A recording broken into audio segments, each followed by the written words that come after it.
बिस्मिल्लाहिर्रहमानिर्रहीम। अस्सलाम वालेकुम दोस्तों, कैसे आप सब? उम्मीद करता हूँ खैरियत से होंगे। सीटेट दिसंबर सन 2024 के लिए उर्दू की मैराथन क्लास की फरमाइश आप हजरात लगातार कर रहे थे। आपके हुक्म की तामील करते हुए आपका ये हकीर दोस्त उर्दू पेडागोजी के चुनिंदा सवालात लेके हाजिर हुआ है। इन सवालात को हम न सिर्फ हल करेंगे बल्कि कंसेप्ट अंडरस्टैंडिंग पे फोकस करते हुए जो उर्दू पेडागोजी में मुश्किल अल्फाज होंगे उनको हिंदी और अंग्रेज़ी में भी डिस्कस करेंगे। कोशिश करेंगे कि 100% सीटेट के उर्दू के सिलेबस को कवर करें, यानी कि हर एक टॉपिक से सवालात हल करेंगे। ये क्लास आप लोगों के लिए बहुत ही ज़्यादा फ़ायदेमंद साबित होने वाली है। ये क्लास पेश की जा रही है आपके हकीर दोस्त MM अली के ज़रिए। मैंने BEd BTC किया है, MA किया है, सीटेट यूपीटेट कई बार क्वालिफाई किया है, बिहार का स्टेट और BPSC TRE भी पास किया है, नेट हूँ और JRF होल्डर हूँ। साथ ही साथ इस वक्त PhD कर रहा हूँ। तो मेरे बारे में आप लोगों ने जान लिया। चलिए सवालात पे आते हैं। पहले सवाल में हमसे क्या पूछा जा रहा है कि तश्कीली अंदाज़े कद्र के लिए कौन सा आलेकार मिसाली नहीं है। जो फॉर्मेटिव असेसमेंट है उसके लिए कौन सा टूल आइडियल नहीं है। रचनात्मक मूल्यांकन के लिए कौन सा उपकरण परफेक्ट नहीं है, आइडियल नहीं है। देखिए, मफूज़ा का काम यानी असाइनमेंट अच्छी चीज़ है, प्रोजेक्ट का काम और क्लास प्रेजेंटेशन भी अच्छी चीज़ है, लेकिन कागज़ कलम टेस्ट जिसको हम लोग पेन पेपर टेस्ट कहते हैं, ये फॉर्मेटिव असेसमेंट के लिए आइडियल और मिसाली और आदर्श नहीं है। तो ऑप्शन 2 करेक्ट होगा। दूसरे सवाल में पूछा जा रहा है कि हिंदुस्तान में ज़बान की तालीमी पॉलिसी किस नाम से जानी जाती है। जो हिंदुस्तान में ज़बान की तालीमी पॉलिसी है उसको हम 3 लैंग्वेज फार्मूला यानी सहलसानी फार्मूले के नाम से, त्रिभाषाई सूत्र के नाम से जानते हैं। इसमें पहली ज़बान हमारी मादरी ज़बान होती है, हमारी रीजनल लैंग्वेज होती है, दूसरी अंग्रेज़ी और तीसरी हिंदी अंग्रेज़ी के अलावा कोई एक और। तो ये हमारा 3 लैंग्वेज फार्मूला सिस्टम है जो हमारी एजुकेशन पॉलिसी में काम करता है। यहीं से एक और सवाल है कि हिंदुस्तान की तालीम में ज़बान की पॉलिसी जो है 3 लैंग्वेज फार्मूला जो है वो किस चीज़ को फ़रोग़ देना चाहती है। कई ज़बानों में तालीम को, एक ज़बान में तालीम को, या फिर हिंदी पर जोर देने के साथ 2 ज़बानों में तालीम को, या फिर मादरी ज़बान पे मबनी कसीर लसानियात को। तो जो 3 लैंग्वेज फार्मूला है वो मातृभाषा पे आधारित जो बहुभाषिकता है उसको बढ़ावा देना चाहती है, यानी multilingualism based on mother tongue पे बढ़ावा देना चाह रही है हमारी 3 लैंग्वेज फार्मूला। अब मादरी ज़बान पे मबनी कसीर लसानियात क्या होता है? पहले आप बच्चों को मादरी ज़बान पढ़ाइए और मादरी ज़बान की मदद से मज़ीद और ज़बानें पढ़ा दीजिए, तो इसे कहते हैं multilingualism based on mother tongue. तो से लसानी फार्मूला फ़रोग़ देना चाहती है मादरी ज़बान पे मबनी कसीर लसानियात को। ज़ैल में से किस किस्म की तशख़ीस का इस्तेमाल तालिब इल्म की पेशरफ्त की निगरानी और तदरीस और आमोज़श के अमल के दौरान फ़ीडबैक फ़राहम करने के लिए किया जाता है। यानी कि टीचिंग लर्निंग प्रोसेस के दौरान ही बच्चों ने कितना सीखा, उनकी प्रोग्रेस कितनी हुई, ये चेक करने के लिए और उनको फीडबैक देने के लिए हम कौन सा टेस्ट करते हैं। क्या ये हम तकमीली जांच यानी कि समेटिव असेसमेंट योगात्मक मूल्यांकन करते? जी नहीं, योगात्मक मूल्यांकन सेशन ख़त्म होने के बाद होता है। हम टीचिंग लर्निंग प्रोसेस के दौरान जो बच्चों का टेस्ट करते हैं कि उन्होंने कितना सीखा और वो फीडबैक उनको देते हैं, वो हमारा होता है फॉर्मेटिव असेसमेंट, यानी कि तश्कीली जांच के ज़रिए हम टीचिंग लर्निंग प्रोसेस के दौरान ही बच्चों का टेस्ट करते हैं, उन्होंने कितना सीखा ये जानते हैं और उनको फीडबैक देते हैं। इसी को असेसमेंट फॉर लर्निंग कहते हैं, तश्कीली जांच। ऑप्शन 2 करेक्ट होगा। आमिर की पहली जबान भोजपुरी है। एक बच्चा मान लो बिहार का रहने वाला है, वो तमिलनाडु आ जाता है और वो भोजपुरी नहीं बल्कि अंग्रेजी में लोगों से बातचीत करने लगता है।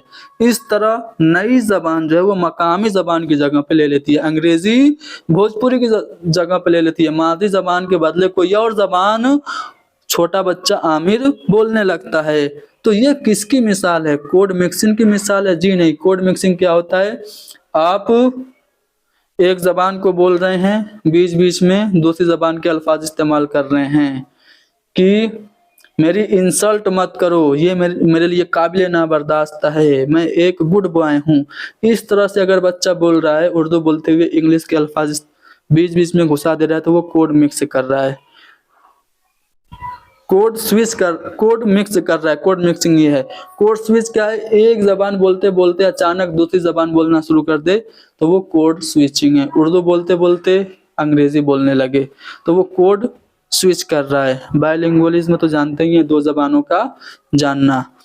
अब जब आप अपनी मादरी जबान की जगह किसी और जबान को दे देते हैं तो वो सबट्रैक्टिव बायलिंगुअलिज्म होता है, तफरीकी ज़ुल-ए-सानियात होता है। और यहाँ पे आमिर के साथ वही हो रहा है। तो ये मिसाल है एक तफरीकी ज़ुल-ए-सानियात की। तफरीकी ज़ुल-ए-सानियात को यहाँ तफसील से आप समझ सकते हैं। ये उस वक्त होती है जब मादरी जबान की जगह पर एक नई जबान हासिल की जाती है। मादरी जबान में महारत यानी जो हमारी पहली जबान है उसमें जो महारत है वो धीरे धीरे कम होती जाती है और उसकी जगह पे नई जबान ले लेती है। जैसे आमिर के साथ हो रहा था, भोजपुरी उसकी मादरी जबान थी, तमिलनाडु आने के बाद भोजपुरी की जगह अंग्रेजी ने ले ली। तो इस तरह आमिर के साथ तफरीकी ज़ुल-ए-सानियात यानी कि सबट्रैक्टिव बायलिंगुअलिज्म हो रहा था। तो ऑप्शन 3 करेक्ट होगा। आ रहा है समझ में? आपके साथ काम करने वाला एक शख्स है, आपका कुलीग है और वो आपका दोस्त भी है, तो आप उसे जो मेल करेंगे कैसा होगा? फॉर्मल होगा कि इनफॉर्मल होगा कि ऑफिशियल होगा? जाहिर सी बात है आपका दोस्त है तो आप उसे इनफॉर्मल मेल करेंगे। ऑप्शन 2 करेक्ट होगा। तलबा की आमोजिश और तफहीम की वजाहत के लिए पूरे तदरीसी आमोजी अमल में किया हुआ अंदाज़े कद्र यानी टीचिंग लर्निंग प्रोसेस के दौरान जो इवेल्युएशन होता है, असेसमेंट होता है, उसको हम क्या कहते हैं? अभी मैंने बताया, तश्कीली जांच कहते हैं। फॉर्मेटिव असेसमेंट को ही आमोजिश के लिए अंदाज़े कद्र यानी कि असेसमेंट फॉर लर्निंग कहते हैं। तो ऑप्शन 1 करेक्ट होगा। दूसरी जबान की क्लास में टीचर क्या कर रहा है? एक ऑडियो सुना रहा है। ऑडियो क्या है? हेल्थ इज वेल्थ यानी सेहत ही दौलत है। इस पर ऑडियो सुनाकर टीचर क्या कर रहा है? एक क्वेश्चन पेपर बच्चों को बांट दे रहा है और फिर जो उन्होंने सुना उसको ध्यान में रख के क्वेश्चन पेपर हल करने के लिए कहता है। तो इस तरह से अगर वो पढ़ा रहा है तो इसका मकसद क्या है? आमोजगार को काम में बिजी रखना मकसद है, सेहत पर सबक सुन सके ये मकसद है, या फिर तज्जिया के ख्यालात को सुन सकें? तो ऑडियो रिकॉर्डिंग सुना करके उस पर क्वेश्चन करके टीचर का मकसद ये है कि बच्चे एनालिसिस कर सकें, तज्जिया के ख्यालात को सुन सकें, यानी कि ऑप्शन 3 करेक्ट होगा। ज़बान की तालीम में तख्लीकियत जो क्रिएटिविटी होती है उसका मकसद क्या होता है? तख्लीकियत यानी सृजनात्मकता जो होती है वो ओपन एंडेड जो क्वेश्चंस होते हैं उनको आसानी से हल कर लेती है। क्रिएटिविटी में बच्चा डाइवर्जेंट थिंकिंग करता है, अपसारी चिंतन करता है, एक क्वेश्चन को अलग अलग तरीके से हल कर सकता है। तो क्लासरूम के आज़ाद जवाबी काम में मुख्तलिफ ताबीर व तशरीह और जवाबात की इजाज़त होती है क्लासरूम की तख्लीकियत में, यानी कि पहला वाला ऑप्शन करेक्ट होगा। आमोजगारों का ज़बान से साबका पढ़ना चाहिए और गलतियां करते हैं तो करने दीजिए, क्योंकि अगर बच्चे गलतियां कर रहे हैं तो इसका मतलब सीख रहे हैं। यानी गलतियों को किसने कहा है कि ये आमोजिश का हिस्सा हैं? क्या वो किरदार पसंदियत हैं या फिर वो वकूफियत पसंद के मुताबिक कहा जा रहा है कि गलतियां आमोजिश का हिस्सा हैं, इंसानियत पसंद या फिर नफ्सियाती मसाइल? तो यहाँ पे हमारा जो दूसरा वाला ऑप्शन है वो करेक्ट होगा। जो बिहेवियरिस्ट हैं जो वकूफियत पसंद हैं उनका मानना यह है कि अगर बच्चे गलतियां कर रहे हैं तो करने दीजिए, क्योंकि गलतियां आमोजिश का हिस्सा हैं। बच्चे का ज़बान से साबका पढ़ना चाहिए, भले ही वो गलतियां कर रहे हैं। अगर गलतियां कर रहे हैं इसका मतलब बच्चे की लर्निंग हो रही है। गलतियां इस बात का सबूत है कि आमोजिश हो रही है। ये जो ख्याल है वकूफियत पसंद नज़रिया रखने वालों का है, बिहेवियरिस्ट का है। यहाँ पे लैंग्वेज डिसऑर्डर से मुताल्लिक 4 बयानात हैं। पहला है डिसलेक्सिया, पढ़ने के नुक्स को कहते हैं। बिल्कुल सही बात है। अगर बच्चा सा को वाज पढ़ रहा है, न्यूक्लियर को अनक्लियर पढ़ रहा है, बोतल को बैटल पढ़ रहा है, तो उसको क्या दिक्कत है? डिसलेक्सिया है। आपने आमिर खान की एक मूवी देखी होगी तारे ज़मीन पर, उसमें जो छोटा बच्चा होता है उसको क्या दिक्कत होती है? डिसलेक्सिया होती है।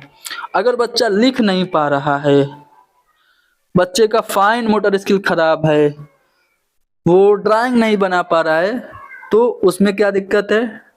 डिसग्रेफिया है। यानी डिसग्रेफिया लिखने के नुक्स को कहते हैं। तो ये जब 2 सही हैं तो 2 ही बयानात सही हैं और ये जीम और दाल वाले गलत हैं। तो अलिफ और बे सही है। देखिए डिसग्रेफिया पढ़ने का नुक्स कह रहा है, गलत हो गया। डिसलेक्सिया लिखने का नुक्स कह रही है, गलत हो गया। अच्छा, एक होता है डिसकैलकुलिया। डिसकैलकुलिया क्या होता है? मैथमेटिकल प्रॉब्लम को डिसकैलकुलिया कहते हैं। बच्चा घड़ी देख के टाइम नहीं समझ पाता है, गुणा भाग सही से नहीं कर पाता है, तो उसको डिसकैलकुलिया है। तो ये सवाल आपको समझ में आ गया। चलिए, राबिया सरकारी स्कूल में टीचर है। 7वीं जमात के तलबा को अंग्रेजी पढ़ाने के लिए राबिया क्या कर रही है? बसरी आलाकार यानी देखने वाले विजुअल एड्स का और लैंग्वेज के गेम का इस्तेमाल कर रही है। तो वो कौन सा मेथड अपना रही है, किस तरीके पर वो अमल कर रही है? फितरी तरीका नहीं है, मश्क और आदत का तरीका भी नहीं है, ये तरगीब और दिलचस्पी का जो तरीका है, यानी कि मोटिवेशन और इंटरेस्ट का जो मेथड है वो उसे फॉलो कर रही है बसरी आला। और साथ ही साथ लैंग्वेज गेम करवा रही है, यानी कि उनको मोटिवेट करके दिलचस्पी उनमें पैदा कर रही है। तो ऑप्शन सी करेक्ट होगा। आमोजिश के किस मकतबे फिक्र का मानना है कि ज़बान चाहे लफ्जी हो या गैर लफ्जी आदत के तश्कीली अमल से अंजाम पाती है? यानी कि लैंग्वेज को हम आदत से सीखते हैं, हैबिट से हम लैंग्वेज सीखते हैं, चाहे वो वर्बल हो या नॉन वर्बल हो। तो ये भी मानना है बिहेवियरिस्ट का, वकूफियत पसंदों का। तो ऑप्शन 3 करेक्ट होगा। ज़बान की क्लास में उस्ताद तलबा के एक ग्रुप से खरीदार, जायदाद बेचने वाला, ज़मीन के मालिक और किराएदार का रोल अदा करने के लिए कहता है और कहता है कि आपस में बातचीत करो। और फिर दूसरे बच्चे क्या करते हैं? उनकी बातचीत को सुनते हैं और लुत्फ़अंदोज़ होते हैं। तो यहाँ पे कौन सी एक्टिविटी हो रही है? एक बच्चे को जय बना दिया, एक को वीरू, एक को गब्बर, एक को बसंती। अब वो आपस में डायलॉग बोल रहे हैं, तो इसको हम क्या कहेंगे?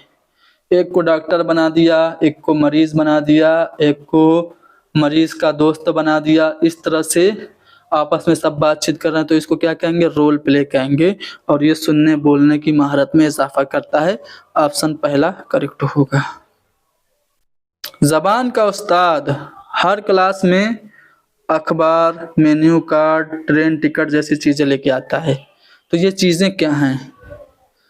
ये चीज़ें लेके आता है ताकि 5वीं जमात के बच्चे उसको पढ़ सकें। तो ये आमोजिश के लिए क्या कर रहा है? अपनी तदरीस को ज़्यादा हकीकी और फ़ायदेमंद, सूदमंद बनाने के लिए वो मुस्तनद मतन का इस्तेमाल कर रहा है। बेटी बचाओ बेटी पढ़ाओ का पोस्टर, अखबार हो, होटल का मेन्यू कार्ड हो, ट्रेन का टिकट हो, कोई मैगज़ीन हो, या फिर कोई स्टोरी हो जो कि किसी फेमस राइटर की, मुंशी प्रेमचंद की कहानी हो। इस तरह से चीज़ें जो लेके आता है ये मुस्तनद मवाद हैं। और ये मुस्तनद मवाद तदरीस को हकीकी बनाती हैं और इससे फ़ायदेमंद भी होती हैं। यानी कि हमारा पहला वाला ऑप्शन करेक्ट होगा। हिंदुस्तान में कसीर लिसानियात का मकसद असातिज़ा को समझाना है कि कसीर लिसानियात का मकसद क्या है? हमारे स्कूल जो होते हैं वो मल्टीलिंगुअल होते हैं, बहुभाषी होते हैं। तो ये जो बहुभाषिकता है ये हमारे लिए एक संसाधन का काम करती है, एक रिसोर्स का काम करती है। इसे हमें बतौर वसीला इस्तेमाल करना चाहिए, एज ए रिसोर्स यूज़ करना चाहिए। तो टीचर को कसीर लिसानियात का मकसद टीचर को क्या है? टीचर को समझाना ये है कि कसीर लिसानियात से तरसील होती है, कम्युनिकेशन होता है, समाजी रवाबित भी बरकरार रहते हैं। कसीर लिसानियात को क्लासरूम में जगह देनी चाहिए, हर बच्चे की ज़बान को क्लासरूम में अहमियत देनी चाहिए और हर बच्चे को एहसास तहफ़्फ़ुज़ भी होना चाहिए। तो पहला वाला ऑप्शन हमारा करेक्ट होगा। ज़बान की किन किन महारतों को वसूली महारतें यानी रिसीप्टिव लैंग्वेज स्किल कहते हैं? जब आप सुनते हैं तो जानकारियों को वसूल करते हैं, पढ़ते हैं तो आप जानकारियों को किताब से अपने दिमाग के अंदर वसूल करते हैं, रिसीव करते हैं। तो सुनना और पढ़ना ये रिसीप्टिव लैंग्वेज स्किल है। अच्छा, एक्सप्रेसिव लैंग्वेज स्किल क्या होती है? जिसको हम लोग प्रोडक्टिव लैंग्वेज स्किल भी कहते हैं। तो जब बोलते हैं और लिखते हैं तो बोलना और लिखना ये आपकी एक्सप्रेसिव लैंग्वेज स्किल हो गई, जबकि सुनना और पढ़ना आपका ग्राह्य भाषा कौशल यानी कि रिसीप्टिव लैंग्वेज स्किल है। सुनने में शामिल होता है, तो सुनने में क्या शामिल होता है? पढ़ने का मतलब सिर्फ हरूफ की अदायगी नहीं, उसी तरह सुनने का मतलब है जो कुछ आप सुन रहे हैं आप उससे मानी को अख्ज़ कर रहे हैं कि नहीं। आवाज़ को पहचानना और उससे मानी अख्ज़ करना सुनने में शामिल होता है। आवाज़ को महज डिकोड करना ये नहीं होता है। मवाद के बारे में अनुमान लगाना, गेस करना भी नहीं होता है। मौजूद से मुताल्लिक साबिका मालूमात को इस्तेमाल करना ये भी सुनना नहीं होता। सुनने का मतलब होता है आवाज़ को आप पहचानिए, जो बोला जा रहा है उसे समझिए और उससे मीनिंग को अख्ज़ करिए। तो चौथा वाला ऑप्शन करेक्ट होगा। स्कूल को आमेज़ी कसीर लिसानियात पर अमल करना चाहिए, यानी स्कूल जो वो मल्टीलिंगुअल होना चाहिए, हर बच्चे की ज़बान को क्लासरूम में जगह देनी चाहिए। क्यों? बच्चे की सकाफ़त और ज़बान को अहमियत ये देता है, बिल्कुल सही बात है। जब हम हर बच्चे की ज़बान को इस्तेमाल करेंगे इसका मतलब हम बच्चे की लैंग्वेज को, उसकी संस्कृति को कक्षा में अहमियत दे रहे हैं। पहला वाला ऑप्शन करेक्ट होगा। अब ये देखिए, चूँकि इसको मैं टाइप नहीं किया, जैसा का तैसा आया था, मैचिंग वाला था, इसको हम मैच करेंगे। कॉलम ए है और कॉलम बी है। अब इसको आपको मैच करना है। देखिए वेस्ट का जो नया तरीका है, वेस्ट न्यू मेथड, वो साइलेंट स्टडी की बात करता है। तो 4 का आपका बी हो जाएगा। और जो जो जो आपका कवायद का इतलाक तरीका है उसमें क्या होता है, लिखा हुआ अदबी मतन होता है। और डायरेक्ट मेथड में हम क्या करते हैं, ग्रामर के लिए इंडक्टिव मेथड का यूज़ करते हैं। और ज़बान की तरसील के तरीका में हम समाजी तौर पर काबिल कबूल और सियाक के एतबार से मुनासिब ज़बान का खामोश मुतालिया करते हैं। तो इस लिहाज से आप देखेंगे तो आपका अलिफ का एक का अलिफ, 2 का दाल और 3 का जीम और 4 का बे, जो पहला वाला ऑप्शन होगा वो सही हो जाएगा। ठीक है। लिसानी महारत यानी जो लिंग्विस्टिक्स कॉम्पिटेंस होती है वो लर्नर्स को इस काबिल बनाती है, किस काबिल बनाती है, सही और गलत जुमलों में कवायद के एतबार से फ़र्क कर सके, रवानी से बोल सके गर्चे कवायद के एतबार से गलत हों, या फिर ज़बान को सही तौर पर बरतने के मकाम व वक्त को जान सकें।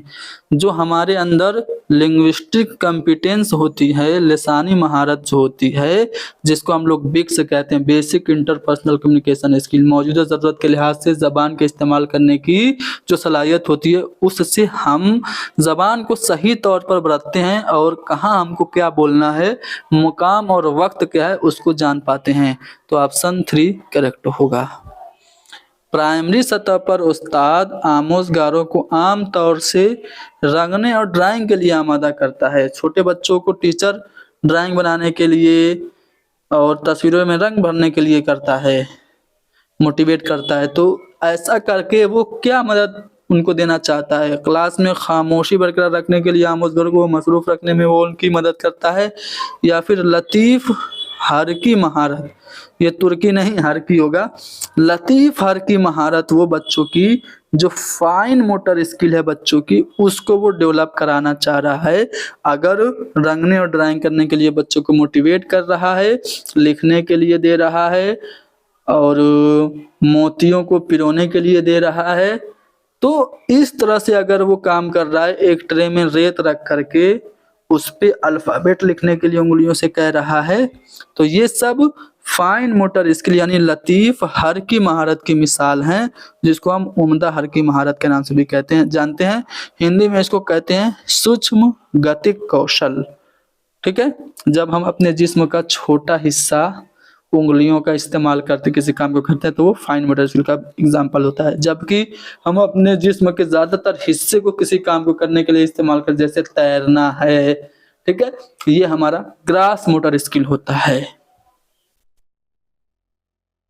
बच्चे जबान बहुत ही मुअस्सिर अंदाज में सीखते हैं जब, यानी बच्चे लैंग्वेज को इफेक्टिवली कब सीखते हैं, जबान के माहिर जबान के उस्ताद के पास जब होते हैं तब, अच्छी दरसी किताब गुड टेक्स्ट बुक उनको दी जाती है तब, या फिर बंदिश और इम्तना जब होता है, इनहिबिशन जब होता है तब, या फिर जब उनको मोटिवेशन मिलता है, तरगीब जब उनको मिलती है तब। तो जब वो मोटिवेट होते हैं तो वो बहुत ही प्रभावशाली तरीके से भाषा सीखते हैं। चौथा वाला ऑप्शन करेक्ट होगा। जबान की महारत के हवाले से कौन सा बयान दुरुस्त है? लैंग्वेज स्किल की बात हो रही है, सुनना, बोलना, पढ़ना और लिखना, ये 4 लैंग्वेज स्किल्स हैं। इनके हवाले से 4 बयानात है। कौन सा बयान सही है? स्कूल को सिर्फ पढ़ने और लिखने की महारत पर जोर देना चाहिए, सुनना बोलना अपने आप आ जाता है, गलत बात है। सिर्फ हमें पढ़ने पे नहीं बल्कि पढ़ने, बोलने, लिखने सब पे, सुनने, बोलने, पढ़ने और लिखने सब पे हमें एक साथ जोर देना चाहिए।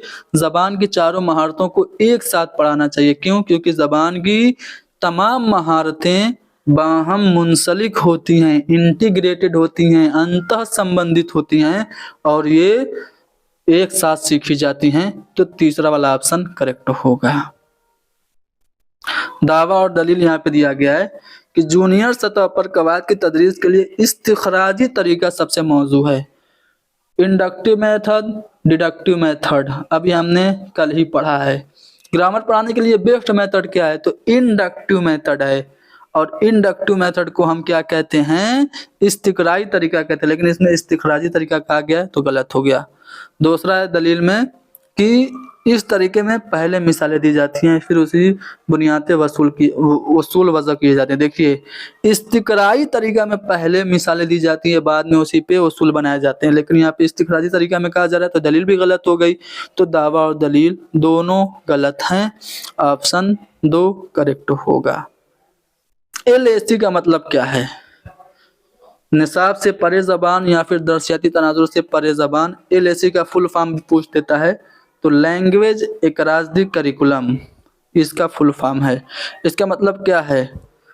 तमाम आमोजिश ज़बान की आमोजिश है या तमाम मौजू के मवाद की आमोजिश में ज़बान एक अहम रोल अदा करती है, या फिर किसी मखसूस मौजू के उस्ताद को मवाद की क्लास में ज़बान के बारे में नहीं सोचना चाहिए, या फिर स्कूली ज़बान से ज़्यादा मौजू के मवाद अहम होते हैं। देखिए, लैंग्वेज एकराज़ी करिकुलम का मतलब होता है कि तमाम मौजू में ज़बान एक अहम रोल अदा करती है।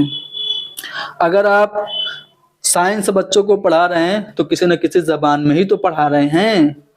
न्यूटन्स फार्मूला बता रहे हैं तो किसी न किसी ज़बान में, उर्दू में या हिंदी में समझा रहे हैं।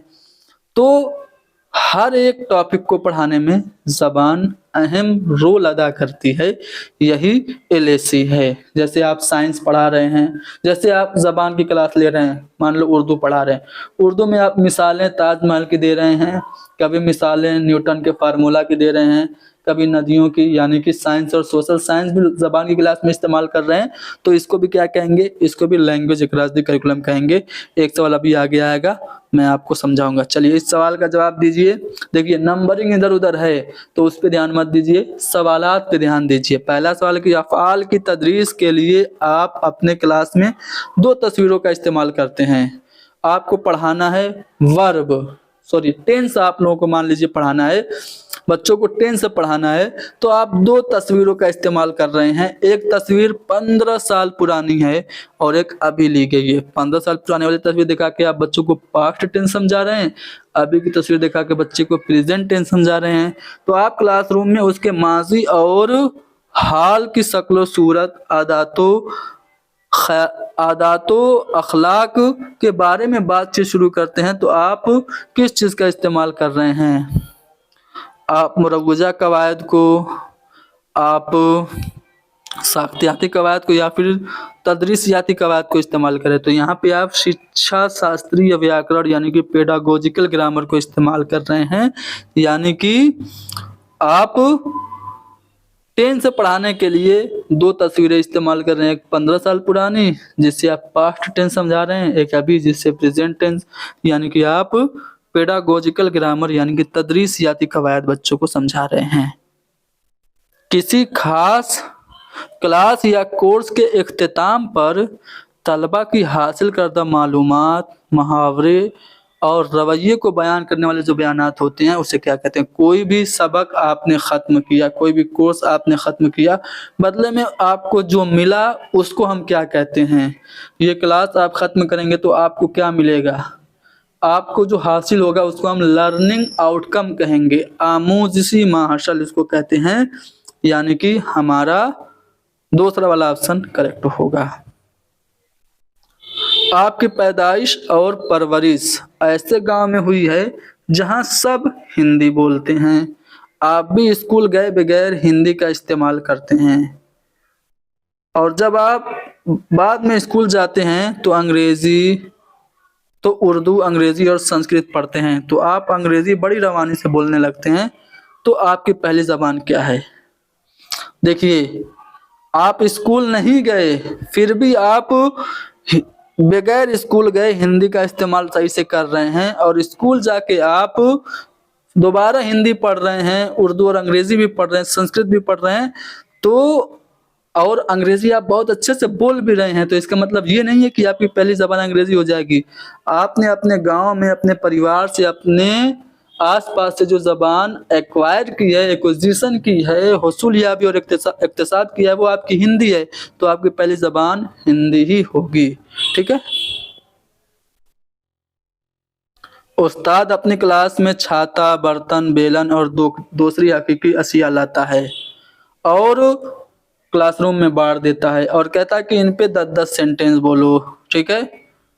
तलबा से कहता है कि चीज़ों की वजाहत 2 या 3 जुमलों में करो।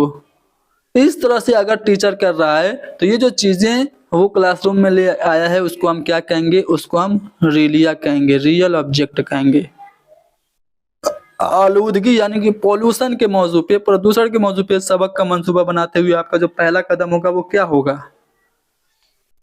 तारुफी सवालात तैयार करना, मौजू को बार बार पढ़ना, या फिर तदरीस की इमदादी अशिया का इंतखाब करना, या फिर मकासद का तयन करना।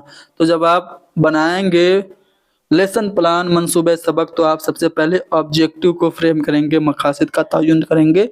चौथा वाला ऑप्शन करेक्ट होगा।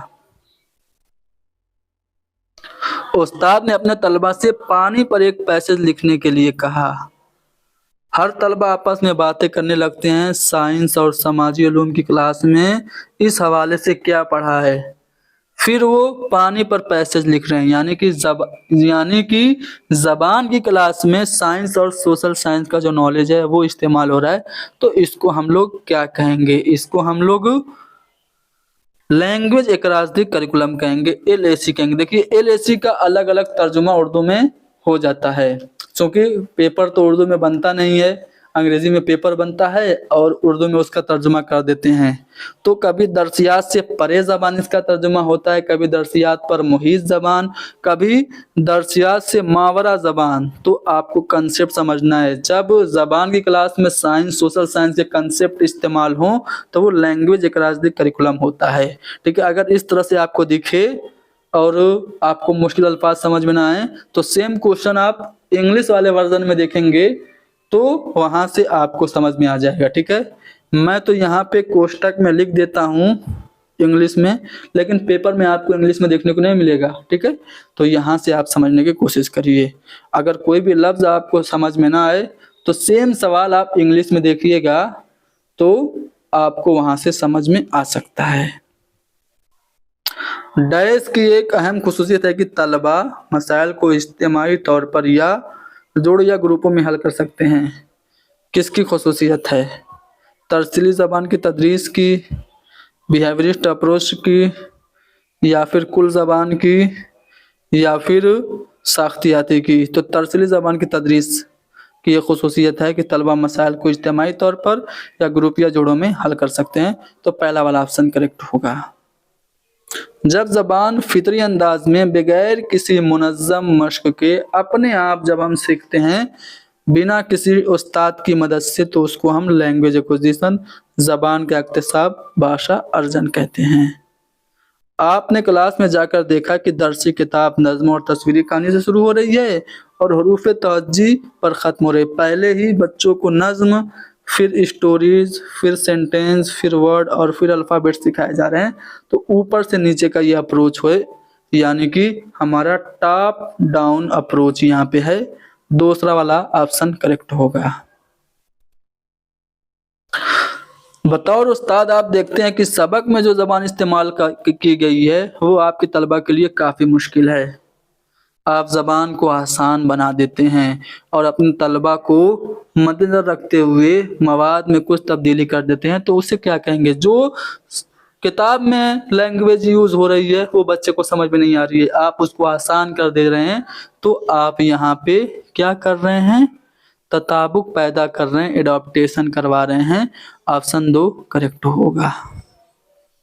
ज़बान की महारत के हवाले से कौन सा कौल दुरुस्त है? जो लैंग्वेज स्किल्स होती हैं, सुनना, बोलना, पढ़ना और लिखना, एक दूसरे से जुड़ी हुई होती हैं, बाहम मुंसलिक होती हैं, एक साथ ही सीखी जाती हैं। तो तमाम लिसानी महारतें बाहम मुंसलिक होती हैं, यानी कि पहला वाला ऑप्शन करेक्ट होगा। प्राइमरी सतह पर उस्ताद आमोजगारों को आम तौर से रंगने और ड्राइंग के लिए आमादा करता है। ड्राइंग के लिए क्यों आमादा करता है? ताकि बच्चों की लतीफ़ फर की महारत बढ़े। इसमें टाइपिंग मिस्टेक थी तो ये सवाल रिपीट हो गया, कोई बात नहीं, आगे बढ़ते हैं। पसमानदा गुरुओं से ताल्लुक़ रखने वाले, पिछड़े वर्ग से ताल्लुक़ रखने वाले तलबा की क्लास में शमूलियत को बनाने के लिए असातिज़ा को क्या करना चाहिए? जो पिछड़े हुए बैकग्राउंड से बच्चे आ रहे हैं वो भी क्लासरूम में इंक्लूड हो सके, इंक्लूसिव हो सके, समावेशी हो सके, उसके लिए हमें क्या करना चाहिए? मुख्तलिफ सरगर्मियों के ज़रिए उनकी अपनी सकाफ़त के पहलुओं को शामिल करना चाहिए या सकाफ़ती सरगर्मियों में हिस्सा लेने की हौसला शिकनी करनी चाहिए। उन्हें सकाफ़ती सरगर्मियों में हिस्सा लेने की तरगीब दें, लेकिन मुतालिया की नहीं। वालिदैन से नरमी से बच्चों को होम ट्यूशन में दाखिल करने के लिए कहें। तो अगर कोई पिछड़े हुए बैकग्राउंड से बच्चा आया है और आप चाहते हैं कि वो क्लासरूम में शामिल हो, उसकी शमूलियत अच्छी हो, तो आप अलग अलग एक्टिविटीज़ के ज़रिए उसका जो कल्चर है, उसकी जो संस्कृति है, उसको आप क्लासरूम में शामिल करेंगे। मान लीजिए भोजपुरी का बच्चा आ गया, तो अगर वो भोजपुरी का बच्चा क्लासरूम में भोजपुरी के अल्फाज इस्तेमाल करेगा तो आप उसका मजाक उड़ाएंगे? जी नहीं, आप उसके अल्फाज को समझाएंगे बाकी बच्चों को। मान लो उसने चापाकल बोल दिया तो आप समझाएंगे कि चापाकल, यही जो पानी की मशीन होती है, ये चापाकल होती है। तो इस तरह से आप करेंगे। मुख्तलिफ सरगर्मियों के जरिए पिछड़े हुए वर्ग का जो बच्चा है उसकी सकाफत को आप क्लासरूम में शामिल करवाएंगे। समाजी तामुल का नज़रिया किसने दिया? ये मोस्ट इम्पोर्टेंट क्वेश्चन है। जब भी समाजी तामुल की बात आए, सोसाइटी की, कल्चर की, लैंग्वेज की बात आए, तो इस पे जोर दिया है लेव वाइगोस्की ने। इन्होंने ये कहा language comes first then thought, यानी कि पहले भाषा आती है बच्चे के माइंड में, फिर ख्यालात आते हैं। जबकि जो प्याजे हैं उनका मानना यह है कि थॉट्स पहले आते हैं। वाइगोस्की ने स्कैफोल्डिंग का कंसेप्ट दिया। स्कैफोल्डिंग क्या होता है कि ज़रूरत पड़ने पे बच्चे को हम हेल्प देते हैं। बच्चा कोई काम खुद से नहीं कर पा रहा है, साइकिल खुद से नहीं चला पा रहा है, पीछे से आप पकड़ लीजिए, और जब बच्चा साइकिल पे कंट्रोल पा जाए आप पीछे से छोड़ दीजिए। तो ये जो आप टेम्परेरी हेल्प दे रहे हैं और ज़रूरत पड़ने पे हेल्प हटा ले रहे हैं, इसको वाइगोस्की स्कैफोल्डिंग कहते हैं। साथ ही साथ वाइगोस्की ने प्राइवेट स्पीच का भी कंसेप्ट दिया। प्राइवेट स्पीच ये क्या होती है? अगर कोई बच्चा किसी काम को करते हुए खुद से बातचीत कर रहा है, ये मेरा कपड़ा है, बहुत सुंदर है, मैं इसको पहन के बहुत एकदम परी जैसी लगूंगी और आसमान में उड़ जाऊंगी क्योंकि मैं पापा की परी हूँ। अगर कोई छोटी बच्ची इस तरह से अपने आप से बातचीत कर रही है तो इसका मतलब वो प्राइवेट स्पीच कर रही है। और प्राइवेट स्पीच से बच्चे अपने ख्यालात को मुनज़्ज़म कर रहे होते हैं, अपने आइडियाज़ को रेगुलेट कर रहे होते हैं। ये कंसेप्ट भी वाइगोस्की ने दिया। इन्होंने जोन ऑफ प्रॉक्सिमल डेवलपमेंट का कंसेप्ट दिया। किसी काम को बच्चा खुद से कर सकता है, किसी काम को करने के लिए बड़ों की मदद होती है, इनके बीच में भी एक इलाका होता है, उसको इन्होंने जोन ऑफ प्रॉक्सिमल डेवलपमेंट का। अच्छा बताओ, MKO इसका फुल फॉर्म क्या होता है? ये भी वाइगोस्की से ही मुताल्लिक है। आगे बढ़ते हैं। जबान की आमोजिश के बारे में दर्ज में से कौन सा बयान दुरुस्त है? मादरी जबान दूसरी जबान की आमोजिश में मुखिल होती है? बिल्कुल नहीं। मादरी जबान दूसरी जबान की आमोजिश में मुआविन होती है, मददगार होती है। अगर आपको आपकी मादरी जबान अच्छे से आती है तो आप दूसरी जबान आसानी से सीख सकते हैं। ठीक है, तो तीसरा वाला ऑप्शन करेक्ट होगा। जबान का साइंसी मुतालिया कई बार पूछा जा चुका है। इसको हम लिंग्विस्टिक्स कहते हैं, इल्मे लिसानियात कहते हैं। कौन सा बयान दुरुस्त है? बच्चे कोरे कागज होते हैं? जी नहीं, बच्चे खाली स्लेट या कोरे कागज नहीं होते। जब वो स्कूल आते हैं तो तजर्बात का खजाना लेकर आते हैं। बच्चे को उनकी मादरी जबान में तालीम देने की कोई जरूरत नहीं है, ये बात भी गलत है। क्लासरूम में बच्चों की मादरी जबान को इग्नोर भी नहीं करना चाहिए। बच्चे तजर्बात का खजाना लेकर आते हैं। जब वो स्कूल आते हैं तो अपनी मादरी जबान सीख चुके होते हैं, तो मादरी जबान उनके लिए तजर्बात के खजाने से कम नहीं है। तो ऑप्शन 3 हमारा सही होगा। जब बच्चे घर और तबकों से हासिल करदा मुख्तलिफ ज़बानों के तजर्बात के साथ स्कूल में दाखिल होते हैं तो उस्ताद को क्या करना चाहिए? घर से बच्चा कुछ ख्यालात, कुछ आइडियाज़, कुछ एक्सपीरियंसेस लेके आया है, तो उनके घर की वो जो ख्यालात हैं, आइडियाज़ हैं, उनकी जो घर की ज़बान है, उनको हमें इग्नोर करना चाहिए। तदरीस की ज़बान पे हमें तवज्जो देनी चाहिए या फिर उनके घर की ज़बान का हमें क्लासरूम में इस्तेमाल करना चाहिए। अगर बच्चा घर से कोई ज़बान सीख के आया है, यानी मादरी ज़बान सीख के आया है, तो हमें क्लासरूम में मादरी ज़बान को इस्तेमाल करना चाहिए। चाहे नेशनल करिकुलम फ्रेमवर्क 2005 हो या फिर राइट टू एजुकेशन एक्ट 2009 हो, न्यू एजुकेशन पॉलिसी 2020 हो या फिर आर्टिकल 350A हो, सब में इस बात की रिकमेंडेशन की गई है कि बच्चों को उनकी मादरी ज़बान में तालीम दीजिए। तो अगर बच्चा मादरी ज़बान सीख के आया है तो उसकी ज़बान को हमें क्लासरूम में इस्तेमाल करना चाहिए। तीसरा वाला ऑप्शन करेक्ट होगा। बच्चों को मुअस्सिर अंदाज में गुफ्तगू करने वाला बनाने के लिए दर्ज झेल में से किसका इस्तेमाल नहीं करना चाहिए? ध्यान दीजिएगा, नहीं करना चाहिए। ज़बान से खेल अच्छी चीज़ है, ज़बान के तहसील लैंग्वेज एक्विजिशन भी अच्छी चीज़ है, मालूमात का तबादला और तामीर ये भी अच्छी चीज़ है, लेकिन रोल प्ले करना ये भी अच्छी चीज़ है। लेकिन आगे पढ़ो, रोल प्ले में अच्छी कारकर्दगी के लिए मुकालमों को याद करना, डायलॉग को याद करना, ये हमें नहीं करवाना चाहिए। तो चौथा वाला ऑप्शन करेक्ट होगा। हर नहवी उसूल के एक निज़ाम जिसे आलमगीर कवायद यूनिवर्सल ग्रामर कहते हैं। यूनिवर्सल ग्रामर का कंसेप्ट किसने दिया था? चॉम्स्की ने दिया था। ठीक है, चॉम्स्की ने दिया था। तो यूनिवर्सल ग्रामर से लैस होता है, तो इसे हम क्या कहते हैं? इसे हम लैंग्वेज एक्विजिशन डिवाइस कहते हैं, यानी आमोजिश के ज़बान के इक्तिसाब का आला, लैंग्वेज एक्विजिशन डिवाइस LAD कहते हैं। ठीक है, तो पहला वाला ऑप्शन करेक्ट होगा। उस्ताद पहले तलबा को अफ़ाल के उसूल समझाता है, पहले ही क्या कर दे रहा है? फार्मूला बता दे रहा है और फिर उनको मिसालें दे रहा है। तो वो रूल टू एग्जाम्पल जा रहा है। पहले अफ़ाल के उसूल समझाता है, फिर उनसे फ़िल माज़ी, फ़िल हाल, फिर मुस्तक़बिल के जुमले बनाने के लिए कहता है। तो वो कौन सा तरीका अपना रहा है? इस्तिखराजी तरीका, यानी कि डिडक्टिव मेथड अपना रहा है।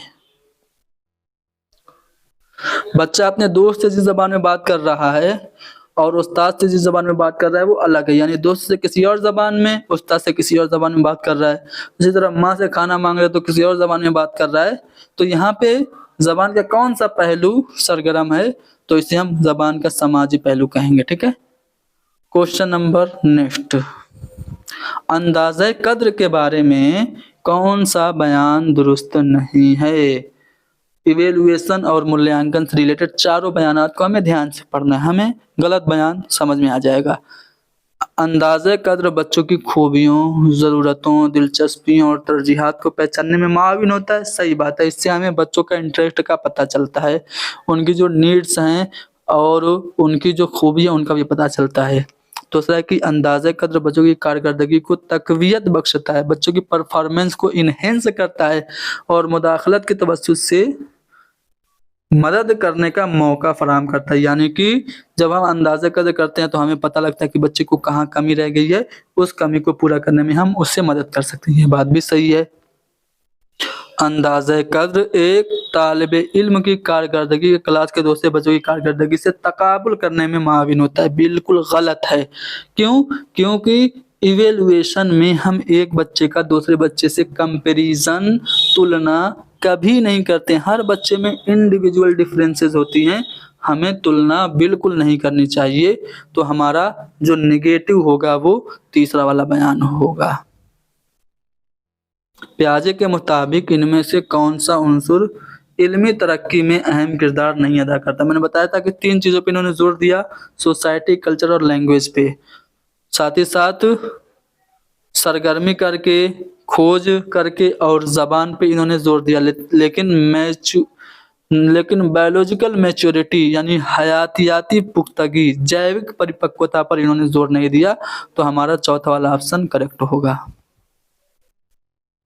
एक उस्ताद तलबा को मुनासिब मदद फराहम करता है ताकि वो जितना खुद से सीखते हैं उससे ज़्यादा सीख सके। यानी ज़रूरत पड़ने पे मदद दे रहा है, तो इसको हम क्या कहेंगे? इसको कहेंगे स्कैफोल्डिंग देना। स्कैफोल्डिंग क्या होता है अभी मैंने समझाया।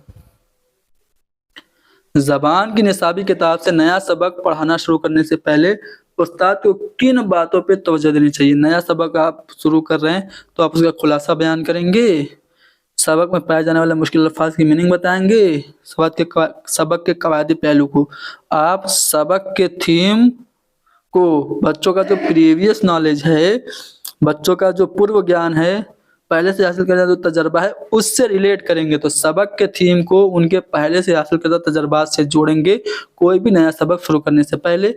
यानी कि चौथा वाला ऑप्शन हमारा सही है। बच्चों के उनकी पहली ज़बान में पढ़ने या लिखने के तजर्बात क्या करने चाहिए? दूसरी ज़बान में पढ़ना और लिखने और सीखने में, लिखना और पढ़ना सीखने में मदद करते हैं। अगर आपने पहली ज़बान में कोई चीज़ सीखी तो दूसरी ज़बान में वो मदद करती है कि नहीं करती है? बताइए। बिल्कुल करती है। दूसरी ज़बान सीखने के दौरान बिल्कुल मुफीद नहीं होती है, निगेटिव है। दूसरी ज़बान सीखने में पढ़ना लिखना सीखने के दौरान रुकावटें बिल्कुल नहीं पैदा करते हैं, ये भी निगेटिव है। दूसरी ज़बान सीखने के लिए तभी फ़ायदेमंद होंगे जब पहली ज़बान में सीखे गए सबक को भुला दिया गया, ये भी बात गलत है। अगर हमने पहली ज़बान में कोई भी तजर्बा सीखा है तो वो दूसरी ज़बान में पढ़ना और लिखना सीखने में हमारी मदद करते हैं। पहली ज़बान के तजर्बात दूसरी ज़बान सीखने में हमारे लिए मददगार होते ही होते हैं। तो पहला वाला ऑप्शन करेक्ट होगा। आ रहा है समझ में? मैराथन क्लास आप लोग कह रहे थे, मैं ले रहा हूँ मैराथन क्लास। रिकॉर्डेड क्लास भले ही है लेकिन बहुत ही जामे क्लास है, इससे आपको बहुत ज़्यादा फ़ायदा मिलने वाला है। दावा और दलील दी गई है, दोनों को पढ़िए, बताइए कौन सा ऑप्शन सही है। बताइए।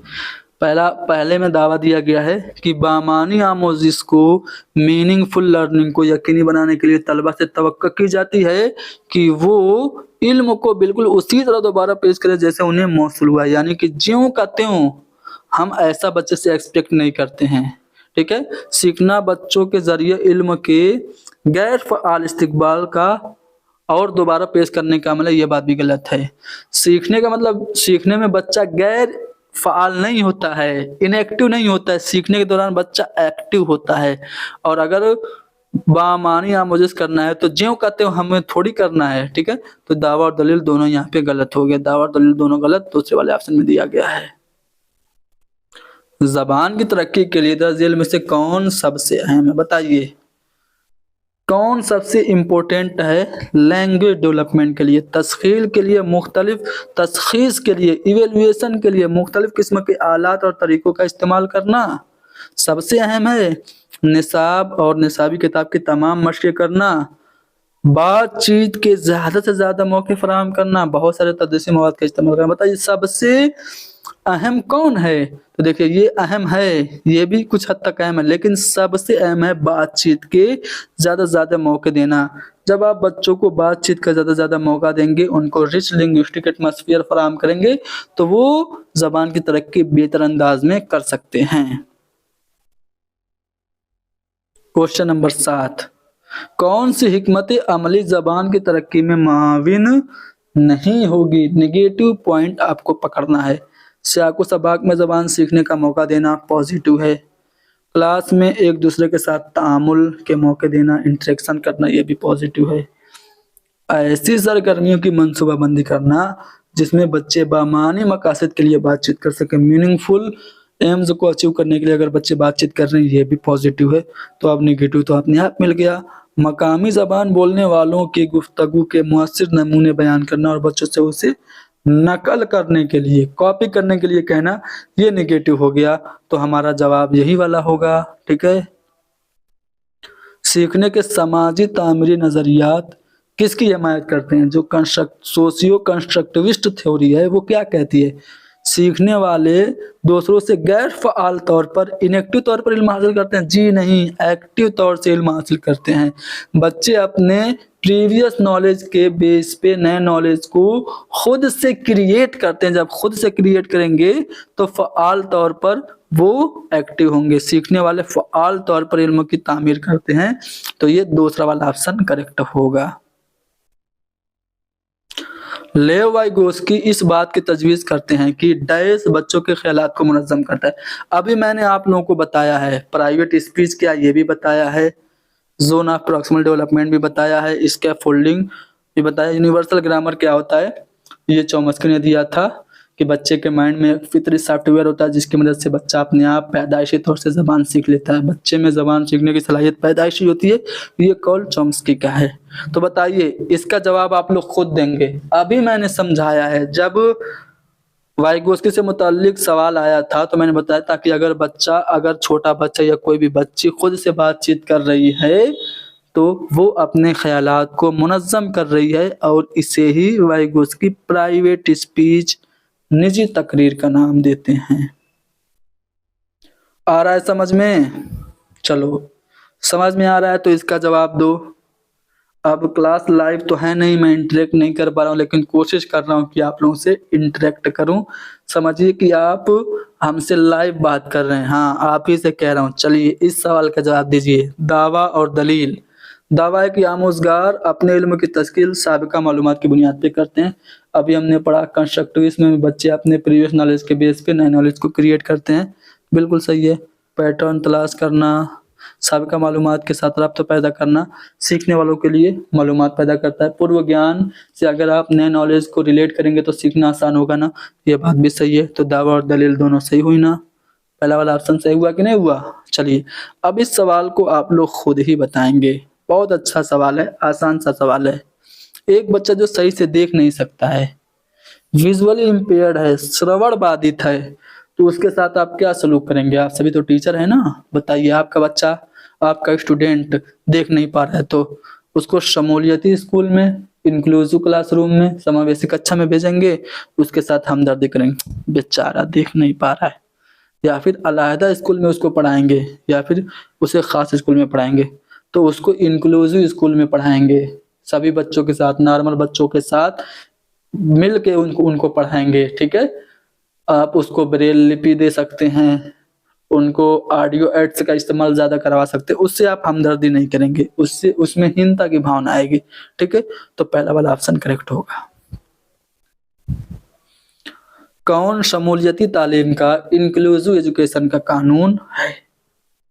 मेयारी हिदायत, इसमें हम स्टैंडर्डाइज्ड इंस्ट्रक्शन देते हैं? जी नहीं। इनफरादी इख्तलाफात यानी इंडिविजुअल जो डिफरेंसेस होते हैं उसको एक्सेप्ट करते हैं। बच्चा चाहे फिजिकली हैंडीकेप हो न देख पाता हो, भले ही न सुन पाता हो, भले ही सही से न चल पाता हो, सबको हम इंक्लूसिव क्लासरूम में कबूल करते हैं ना। अलहदा स्कूल में पढ़ना और पढ़ाना दर्जाबंदी नहीं करते हैं। किसी बच्चे के साथ हम इम्तियाजी सलूक नहीं करते हैं, नहीं हमदर्दी करते हैं, नहीं उसको ज़्यादा नंबर देते हैं।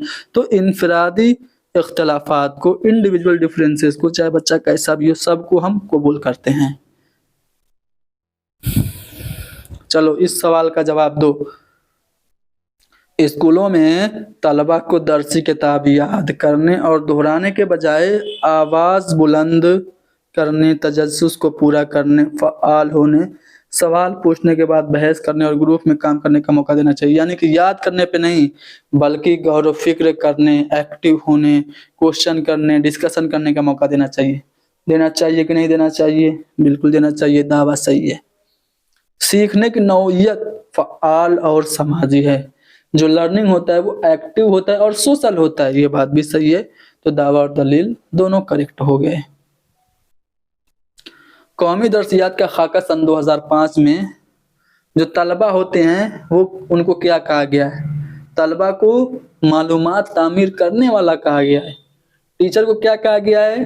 फैसिलिटेटर कहा गया है, सुगम करता कहा गया है। तो बच्चे मालूमात का तामीर करने वाले नॉलेज कंस्ट्रक्टर हैं। इससे क्या मुराद है? तलबा नज़रियात की तामीर और अपने नज़रियात की तख्लीक की खातिर हुनरमंदी का मुजाहरा करते हैं और अपने हमजोलियों से तामुल करते हैं और तस्दीक करते हैं। बिल्कुल सही बात है, यही आपका जवाब हो गया। बाकी ऑप्शन भी पढ़ लेते हैं। तलबा तामीर करदा नज़रियात से मालूमात हासिल करते हैं और कमरे जमात में उनकी तौसीक करते हैं। तलबा मालूम की तामीर के लिए असातिज़ा के साथ मिलकर काम करते हैं।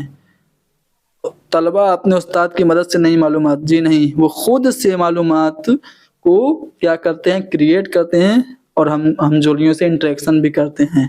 ठीक है, तो पहला वाला ऑप्शन करेक्ट होगा। एक जबान के बोलने वालों में दूसरी जबान के अल्फाज और जुमलों का इस्तेमाल आम बात है। इसको हम लोग क्या कहते हैं?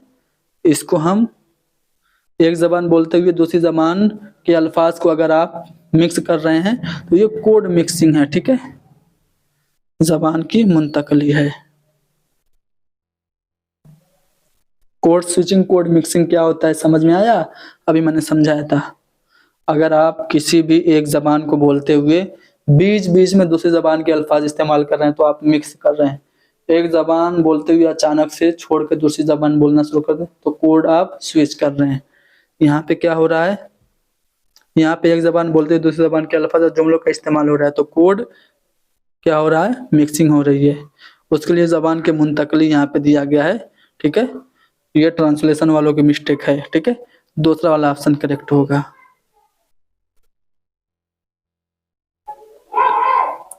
सातवीं जमात का उस्ताद पढ़े गए मतन के कवायदी मश्क की तरफ अपने तलबा की तवज्जो मबजूल कराता है और रियल लाइफ जैसी सिचुएशन में, हकीकी ज़िंदगी जैसे हालात में बहुत सी मिसालें पेश करता है।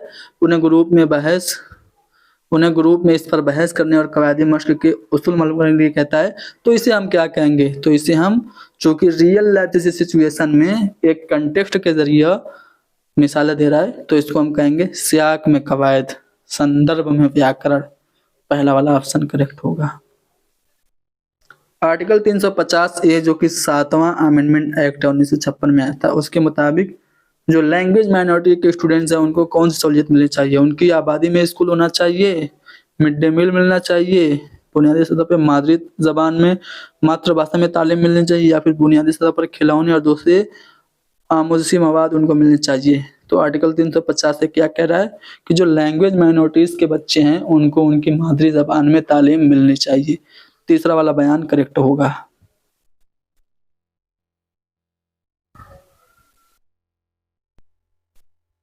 अगला सवाल है कि अपनी कम्युनिटी में दूसरे लोगों के साथ बच्चों का गैर रस्मी तामुल, दोस्ती और मरासिम किस किस्म की ज़बान के इस्तेमाल पर मबनी है?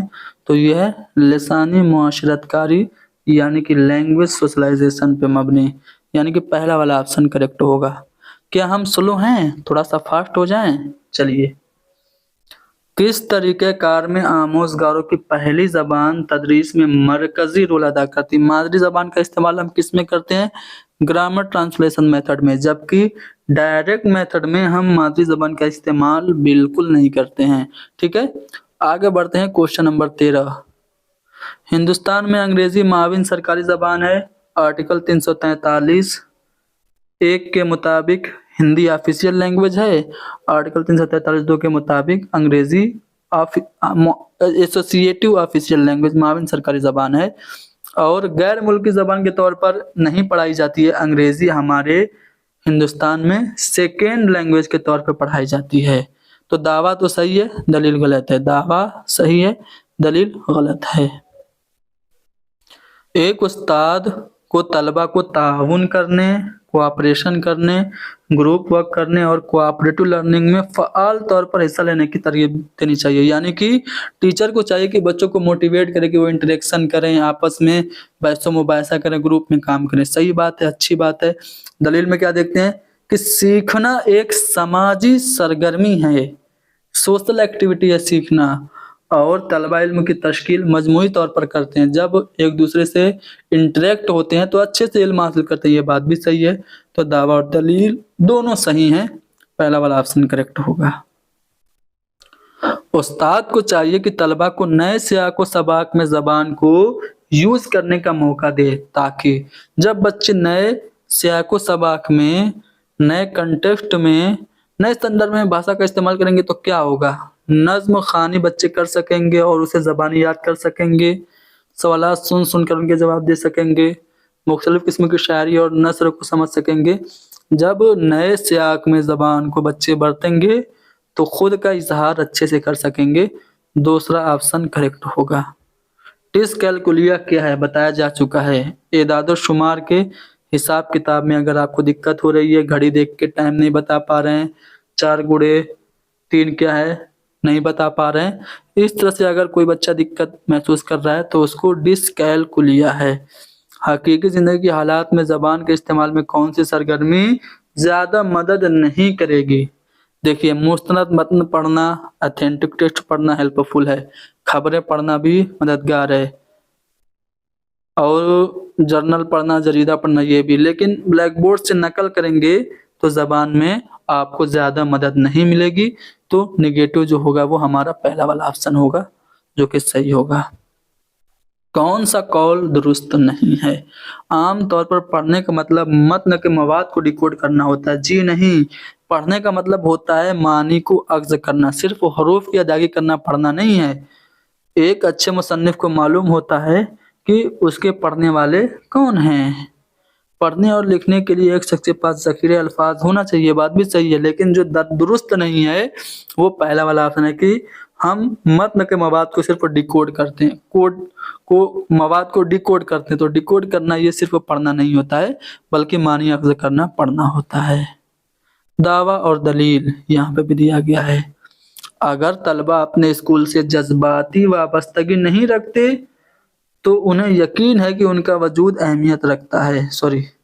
अगर तलबा अपने स्कूल से जज्बाती वाबस्तगी रखते हैं और उन्हें यकीन है कि उनका वजूद अहमियत रखता है तो उनकी कारकर्दगी बेहतर होती है। तो उनके बेहतर कारकर्दगी का मुजाहरा करने और स्कूल में रहने के इम्कान ज़्यादा हो जाते हैं।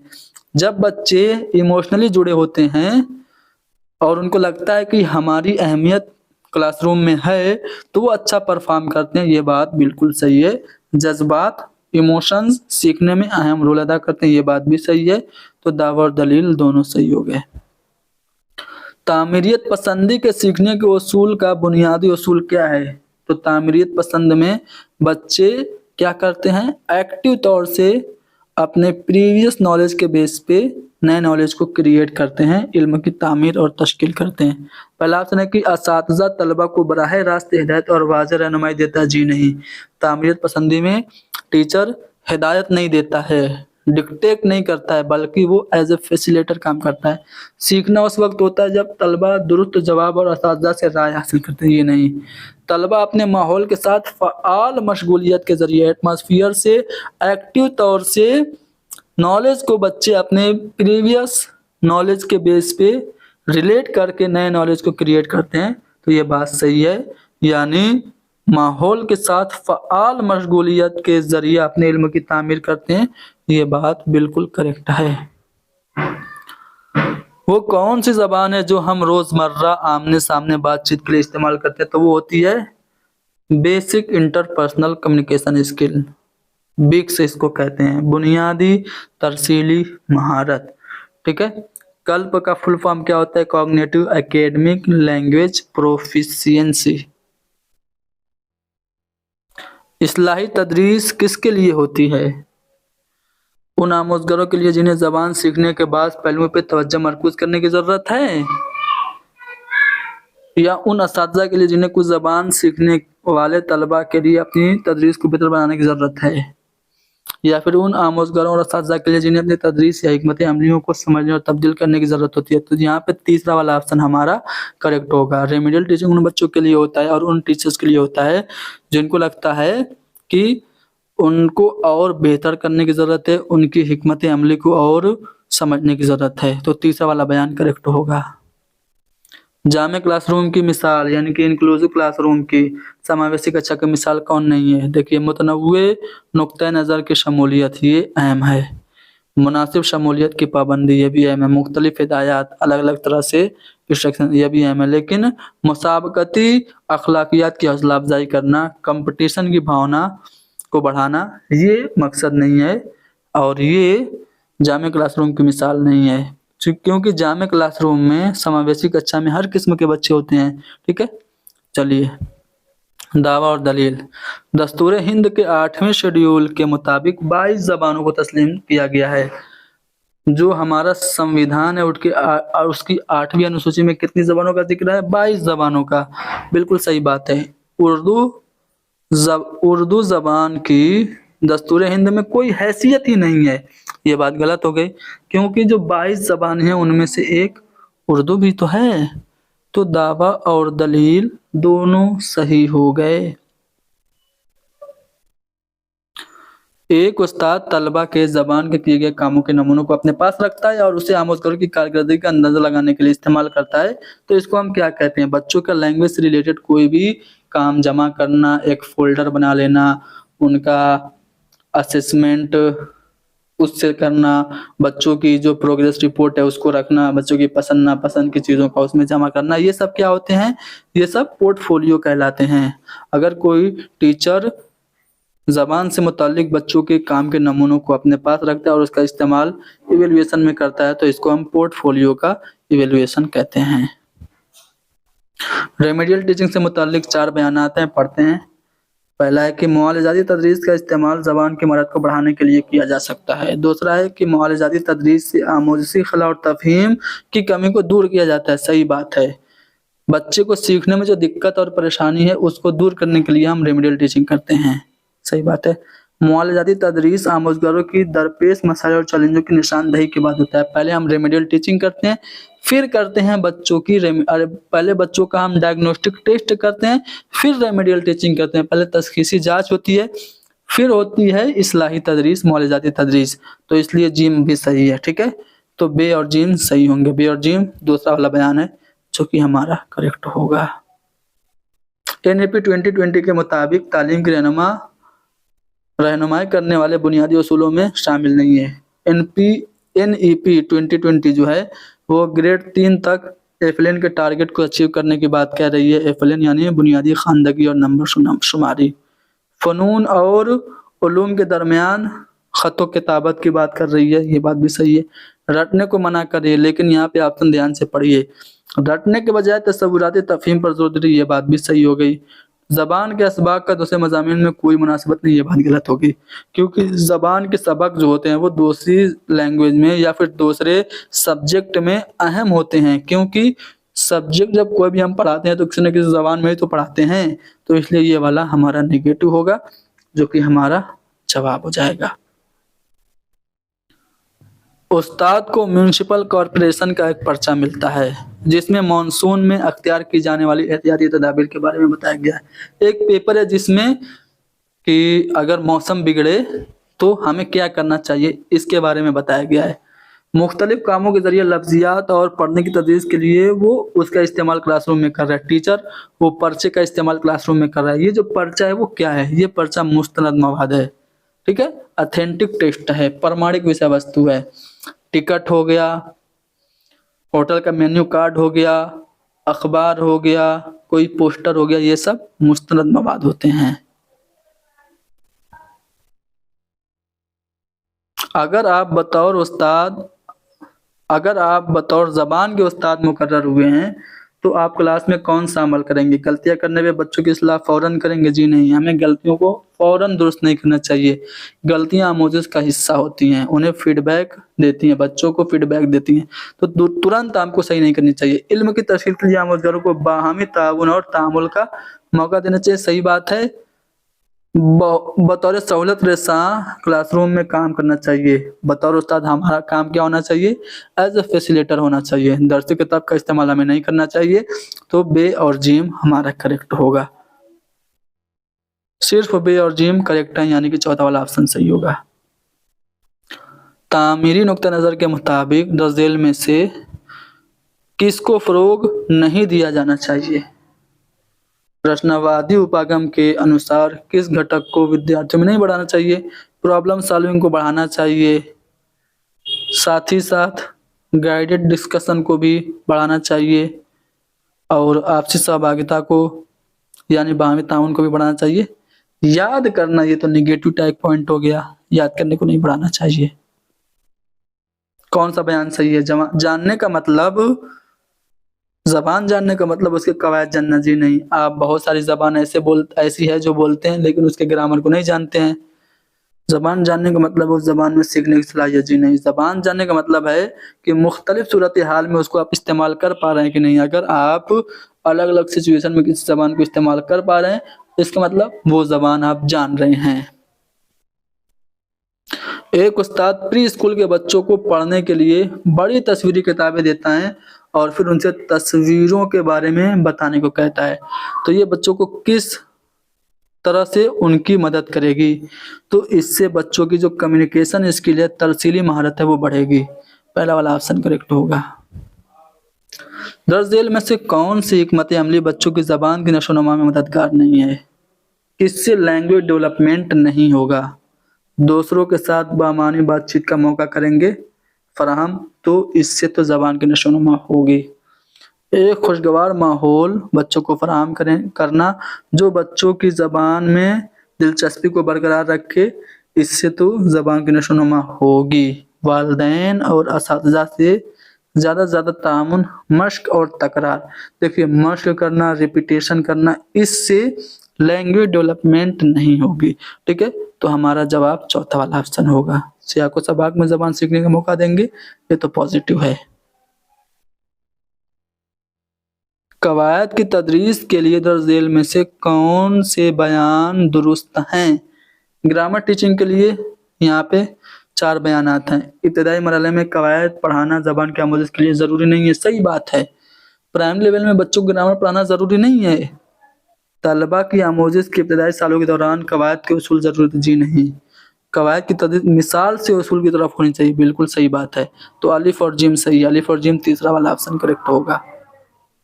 एक उस्ताद किसी जमात के तलबा से कहता है कि वो इसमें नकरा के मुतालिक 5 सवालात अपने साथियों से करें, तो इस तरह की सरगर्मियाँ करने का मकसद क्या है?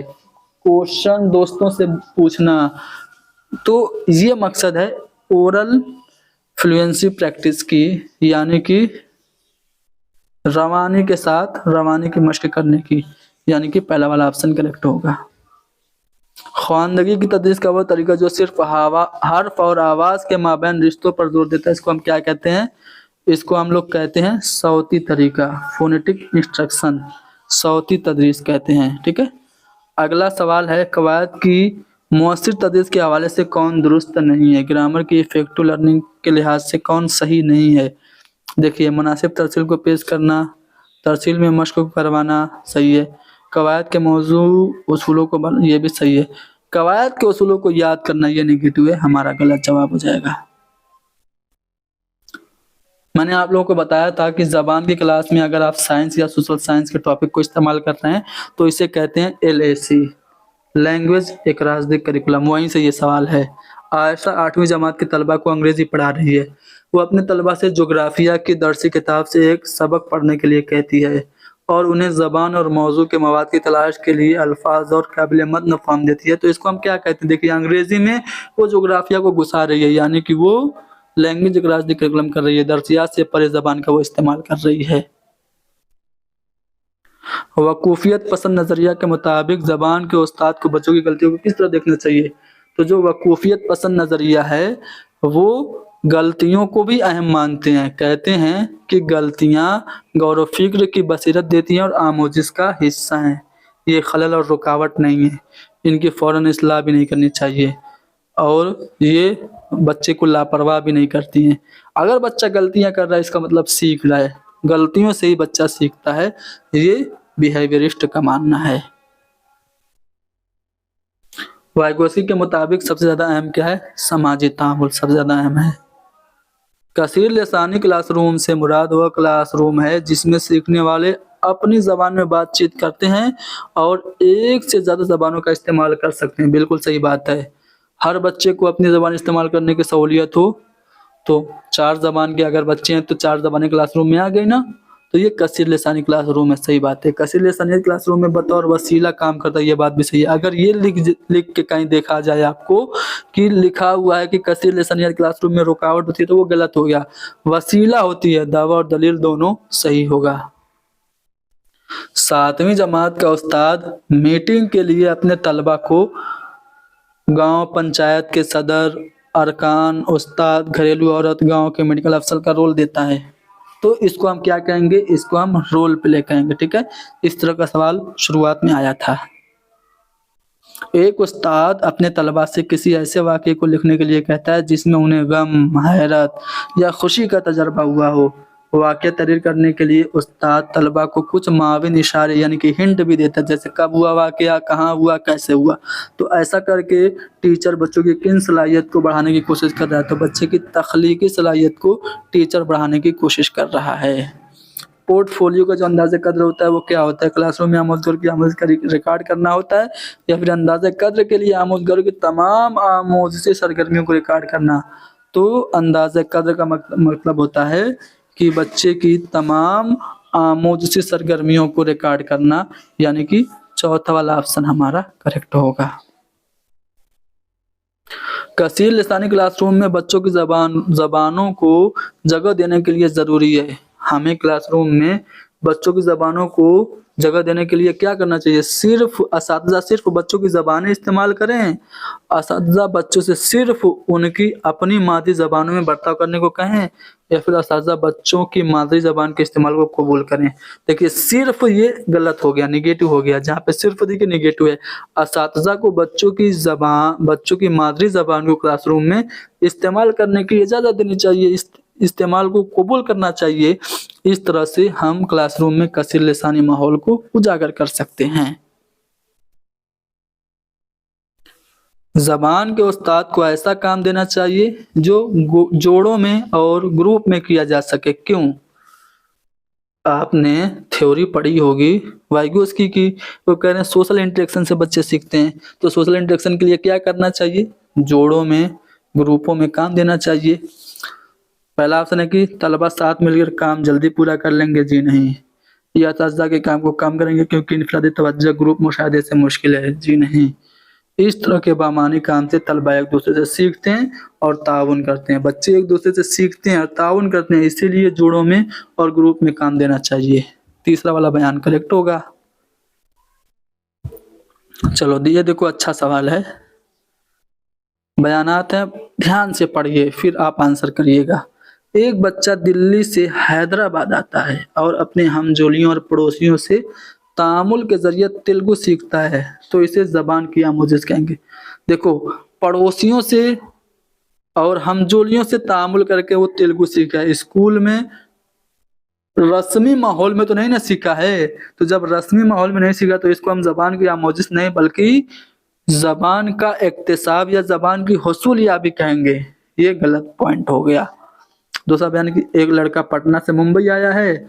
स्कूल में उसने अंग्रेजी को एक ज़बान के तौर पर मुंतखब कर रखा है। अपने पड़ोसियों से और आसपास के लोगों से मराठी में बातचीत करता है और मराठी भी उसने सीख ली है।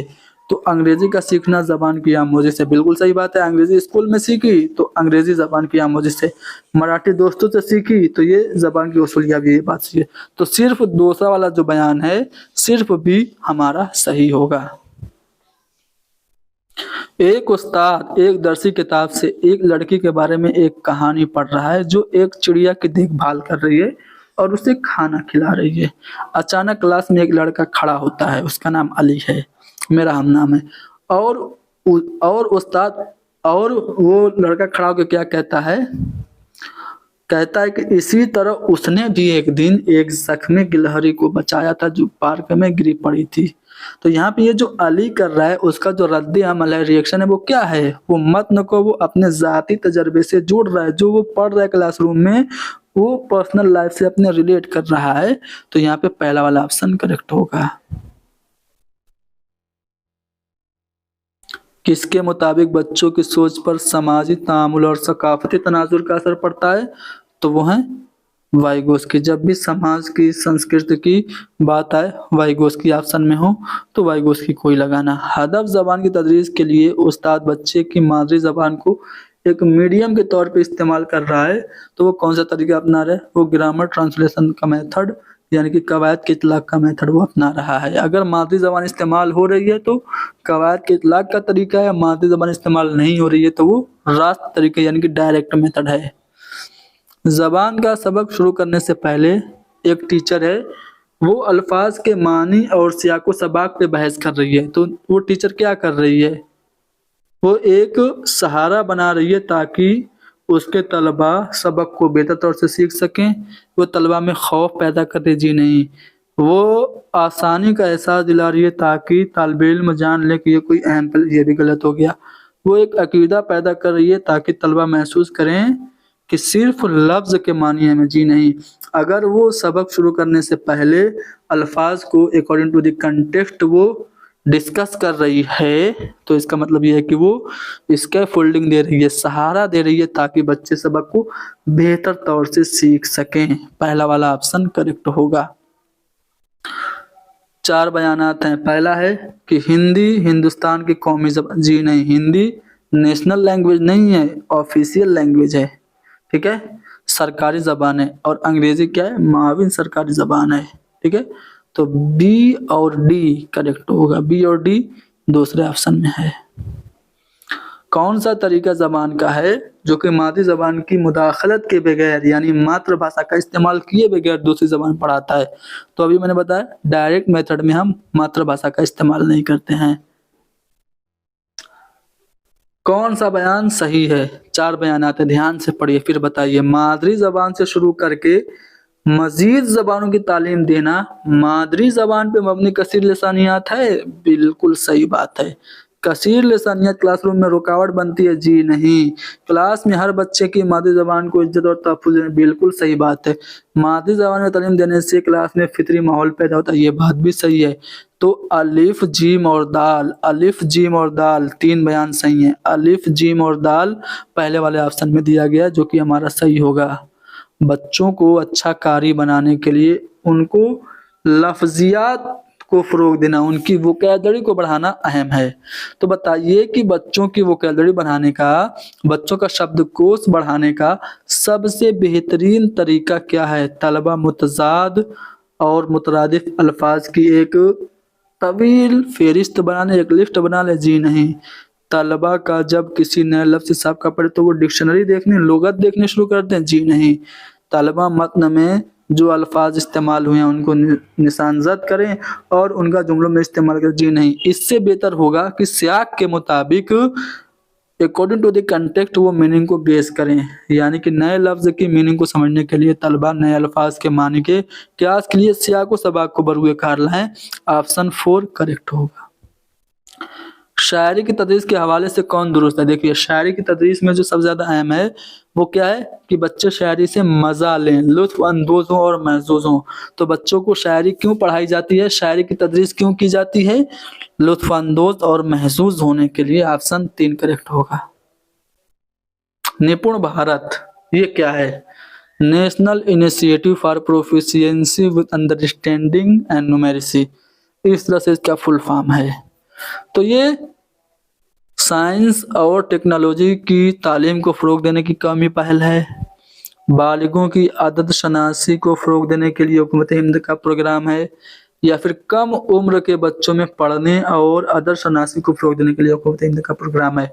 जी हाँ, जो छोटे बच्चे हैं उनमें FLN के टारगेट को अचीव करने के लिए निपुण भारत बनाया गया था। 226-27 तक टारगेट रखा गया था कि अचीव करना है FLN का टारगेट। FLN यानी कि फंडामेंटल लिटरेसी एंड न्यूमेरेसी।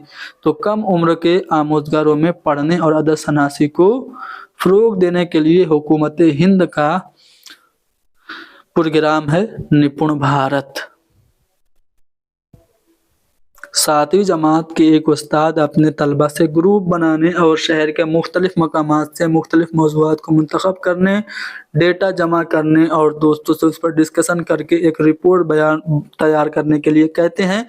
तो इसे हम क्या कहेंगे? ये जो बच्चे शहर-शहर घूम रहे हैं, डेटा जमा कर रहे हैं, उस पे डिस्कशन कर रहे हैं, फिर रिपोर्ट बना रहे हैं, तो इसको हम क्या कहेंगे? प्रोजेक्ट का काम कहेंगे, प्रोजेक्ट वर्क कहेंगे। 6ठी जमात का तालिब-ए-इल्म रहीम मतन के मानी को समझने के लिए साबिक़ा मालूमात का इस्तेमाल कर रहा है, पूर्व ज्ञान का इस्तेमाल करके और छोटा होते हुए टॉपिक तक आ रहा है, तो वो ऊपर से नीचे का जो अप्रोच है वो अपना रहा है। ठीक है, टॉप बॉटम अप्रोच। एक बच्चा क्लास में सही से नहीं पढ़ पाता है, उस्ताद उस पर ख़ास तवज्जो देता है, पढ़ने में उसकी मदद करता है, तो इसको वाइगोत्स्की क्या कह रहे हैं? बच्चे को हेल्प देना, टेम्परेरी हेल्प देना और ज़रूरत पड़ने पे हेल्प हटा देना, इसको हम स्कैफोल्डिंग कहते हैं।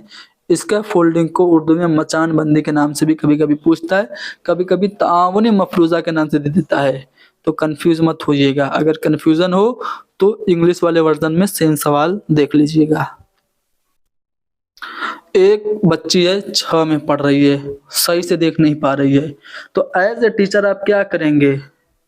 ज़िम्मेदारों से उसके लिए मखसूस उस्ताद, स्पेशल टीचर का इंतज़ाम करने के लिए कहेंगे। उसके साथ नॉर्मल बिहेवियर रखेंगे, आम व्यवहार करेंगे, समय मवाद की फ़राहमी के ज़रिए उसकी मदद करेंगे। बिल्कुल सही बात है। अगर कोई भी बच्चा देख नहीं पा रहा है तो उसको आप ब्रेल किताबें दे सकते हैं। उसके साथ सबसे पहले तो नॉर्मल बिहेवियर रखिए, उस पे बहुत ज़्यादा मेहरबान मत होइए, हमदर्दी मत करिए, वो भी एक आम बच्चा ही है। चूँकि उसको देखने में दिक्कत है तो आप उसको सुनने वाले मवाद, समय मवाद प्रोवाइड करा सकते हैं। दूसरा वाला बयान करेक्ट होगा। एक उस्ताद का मानना है कि वालिदैन अहम हिस्सा हैं और उन्हें शामिल करना और मुस्तकिल मालूमात फराहम करते रहना चाहिए। इसका उसूल मुमकिन है। यानी टीचर मानता है कि पेरेंट्स को भी इन्वॉल्व करना चाहिए बच्चे की पढ़ाई में। तो बताओ कि पेरेंट्स को इन्वॉल्व करके क्या चीज़ दिखा करके आसानी से ये जो उसका मानना है उसको वो हासिल कर सकता है। तो पोर्टफोलियो एक बच्चे का रिकॉर्ड होता है, वो प्राइमरी लेवल पे बच्चों के इवैल्यूएशन के लिए बेस्ट मेथड माना जाता है। तो मुकर्ररा औकात पर वालिदैन से बच्चों के पोर्टफोलियो पे गुफ्तगू करके वो वालिदैन को भी बच्चे की पढ़ाई में शामिल कर सकता है। ज़बान का उस्ताद अपनी डायरी में ऐसे बयान दर्ज करता है जिसमें ये बताया जाता है कि क्लास के बाद एक अंदाजे के मुताबिक बच्चा क्या करने का ऐल होगा। तो इसको हम क्या कहते हैं? लर्निंग आउटकम कहते हैं। ठीक है, कि पर्टिकुलर टाइम में बच्चा क्या कर लेगा, कितना सीख लेगा, तो इसको लर्निंग आउटकम कहेंगे। कौमी तालीमी पॉलिसी 2020 के मुताबिक असासी सतह के लिए, प्राइमरी लेवल के लिए सबसे अहम महारत क्या है? तो वो FLN है। FLN को हम कहते हैं fundamental literacy and numeracy, Urdu में उसे कहते हैं ख्वानदगी और अदद शनासी की महारत। ठीक है, यानी कि ऑप्शन 2 करेक्ट होगा। खेल के मैदान में, फ़ोन पर बातचीत में और लोगों से समाजी तामुल में जो ज़बान इस्तेमाल होती है वो अलग-अलग होती है। एक बच्चा खेलते हुए कुछ और ज़बान इस्तेमाल करता है, फ़ोन पे गर्लफ्रेंड से बात करता है तो कुछ और ज़बान इस्तेमाल करता है, घर में खाना माँगता है तो कोई और ज़बान इस्तेमाल करता है, स्कूल में टीचर के सामने कोई और ज़बान इस्तेमाल कर रहा है, तो इसको हम क्या कहते हैं? समाजी ज़बान का ये पहलू है। पहला वाला ऑप्शन करेक्ट होगा। चलो इस सवाल का जवाब दो। ज़बान का उस्ताद 5वीं जमात के तलबा से एक पैसेज लिखने के लिए कहता है। पहले मसौदा तैयार होने के बाद वो उन्हें अपनी हमजोलियों से बदलने और फीडबैक हासिल करने के लिए कहता है। तो ये जो हमजोलियों का फीडबैक है, ये होना चाहिए कि नहीं होना चाहिए?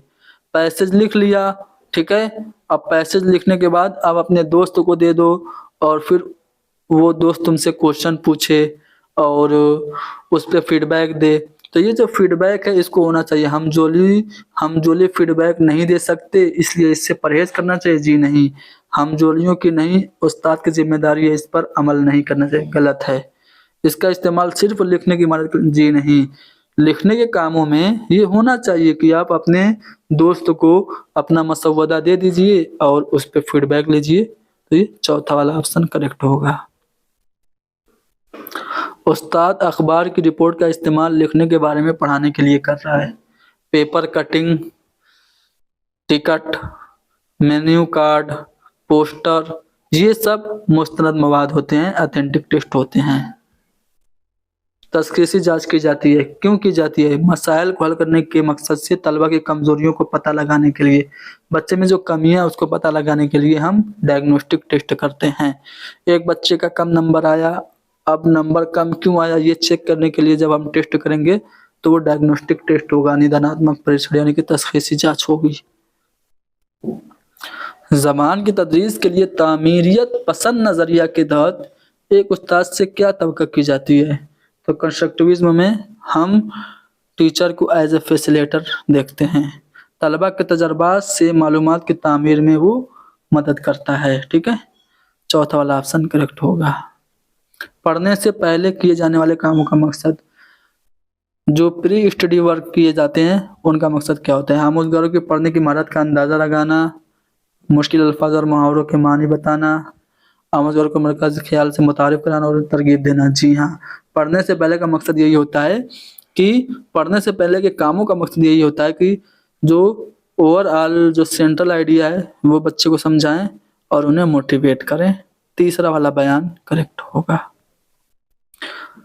उस्ताद पहले मिसालें देकर इस्म की वजाहत करता है, फिर इस्म की तारीफ करता है। जैसे इस्म पढ़ाना है तो ये अली है, ये दिल्ली है, ये लाल किला है, ये कलम है, ये किताब है, इस तरह से मिसालें देता है, फिर इस्म की तारीफ बताता है। तो एग्जाम्पल टू रूल जा रहा है, तो एग्जाम्पल टू रूल को हम इस्तिक़राई तरीका, आगमन विधि, इंडक्टिव मेथड कहते हैं। जब ज़बान की तदरीस के लिए उस्ताद साइंस और सोशल साइंस के सबक का इस्तेमाल करता है तो इसको हम क्या कहते हैं? लैंग्वेज अक्रॉस दी करिकुलम कहते हैं, दरसियात से परे ज़बान कहते हैं। हिंदुस्तान की लिसानी तालीमी पॉलिसी का मकसद कसीर लिसानियात पे मबनी मादी ज़बान को फ़रोग़ देना है। तो स्कूली तालीम में कसीर लिसानियात पर मबनी मादी ज़बान का मकसद क्या है? जब शुरुआत में एक ऑप्शन आया था मादी ज़बान पे मबनी कसीर लिसानियात, इसका मतलब क्या है मैंने बताया था, ठीक है? जैसे सवाल क्या आया था कि से लिसानी फार्मूला में, से लिसानी फार्मूला का मकसद क्या है? तो मादी ज़बान पे मबनी कसीर लिसानियात को बढ़ाना। तो मादी ज़बान पे कसीर लिसानियात क्या होती है? मादरी ज़बान पे मातृभाषा पे आधारित जो बहुभाषिकता होती है, multilingualism based on mother tongue जो होती है, उसका मतलब ये होता है पहले आप मादरी ज़बान पढ़ाइए, तमाम बच्चे स्कूली तालीम मादरी ज़बान में शुरू करते हैं और बाद में दूसरी ज़बानें सीख लेते हैं। ये होता है मादरी ज़बान पे मबनी कसीर लिसानियात।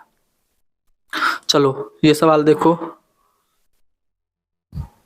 मादरी ज़बान दूसरी ज़बानों की आमोजिश में हारिज होती है? बिल्कुल नहीं होती है। मादरी ज़बान दूसरी ज़बान की आमोजिश में तो हारिज होती है, नहीं माविन होती है। माविन तो होती है, ठीक है? तो ये बात भी गलत हो गई। दूसरी ज़बान, मादरी ज़बान दूसरी ज़बान की आमोजिश के लिए एक माखज़ है, रिसोर्स है, बिल्कुल है। मादरी ज़बान दूसरी ज़बान की आमोजिश में माविन भी है। तो जीम और दाल सही है, जीम और दाल चौथे वाले ऑप्शन में है। एक उस्ताद अपने दिन की शुरुआत मिलने और बातचीत करने से करता है और तलबा से अपने उन वाक़ियात को बयान करने के लिए कहता है जिससे वो सबसे ज़्यादा लुत्फ़ अंदोज़ होते हैं, मज़ा उनको मिलता है। तो इससे पहले जमा के तलबा को क्या फ़ायदा होगा? टीचर क्या कर रहा है?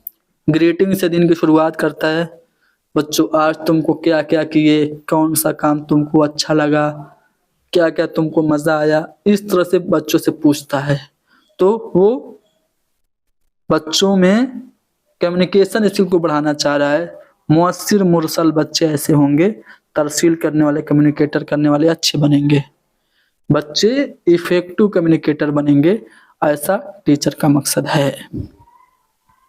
जबान के इक्तिसाब का गैर शऊरी तौर पर, जबान किस जबान के इक्तिसाब, कौन सी जबान हम गैर शऊरी तौर पर अनकॉन्शियसली सीखते हैं, तो पहली जबान जिसको हम लोग लैंग्वेज एक्विजिशन कहते हैं। जब दूसरी जबान स्कूल की मदद से, टीचर की मदद से रस्मी माहौल में सीखते हैं तो वो लैंग्वेज लर्निंग होता है। स्कूल के रहनुमा को 3 से 9 साल की उम्र के बच्चों का अंदाजा करना चाहिए। कैसे? क्लासिफिकेशन, दर्जाबंदी करनी चाहिए, ग्रेड देना चाहिए, उनकी खूबियों, ज़रूरतों और दिलचस्पियों के अंदाजा कद्र के लिए 3 से 9 साल के बच्चों का अंदाजा कद्र करना चाहिए। उनकी खूबियाँ क्या हैं, उनकी ज़रूरतें क्या हैं, उनके इंटरेस्ट क्या है, इनको देखना चाहिए। आमोजगार अपनी सीखी हुई महारत और हासिल करदा तस्वुरात का इतलाक कर सकते हैं। ये किस पे जोर देता है? तो ये अहलियत पर मबनी आमोजिश पे जोर देता है। एक बच्चा क्या कह रहा है? मेरे लिए वेट मत करना, मैं लेट हो जाऊंगा। तो ये किसकी मिसाल है?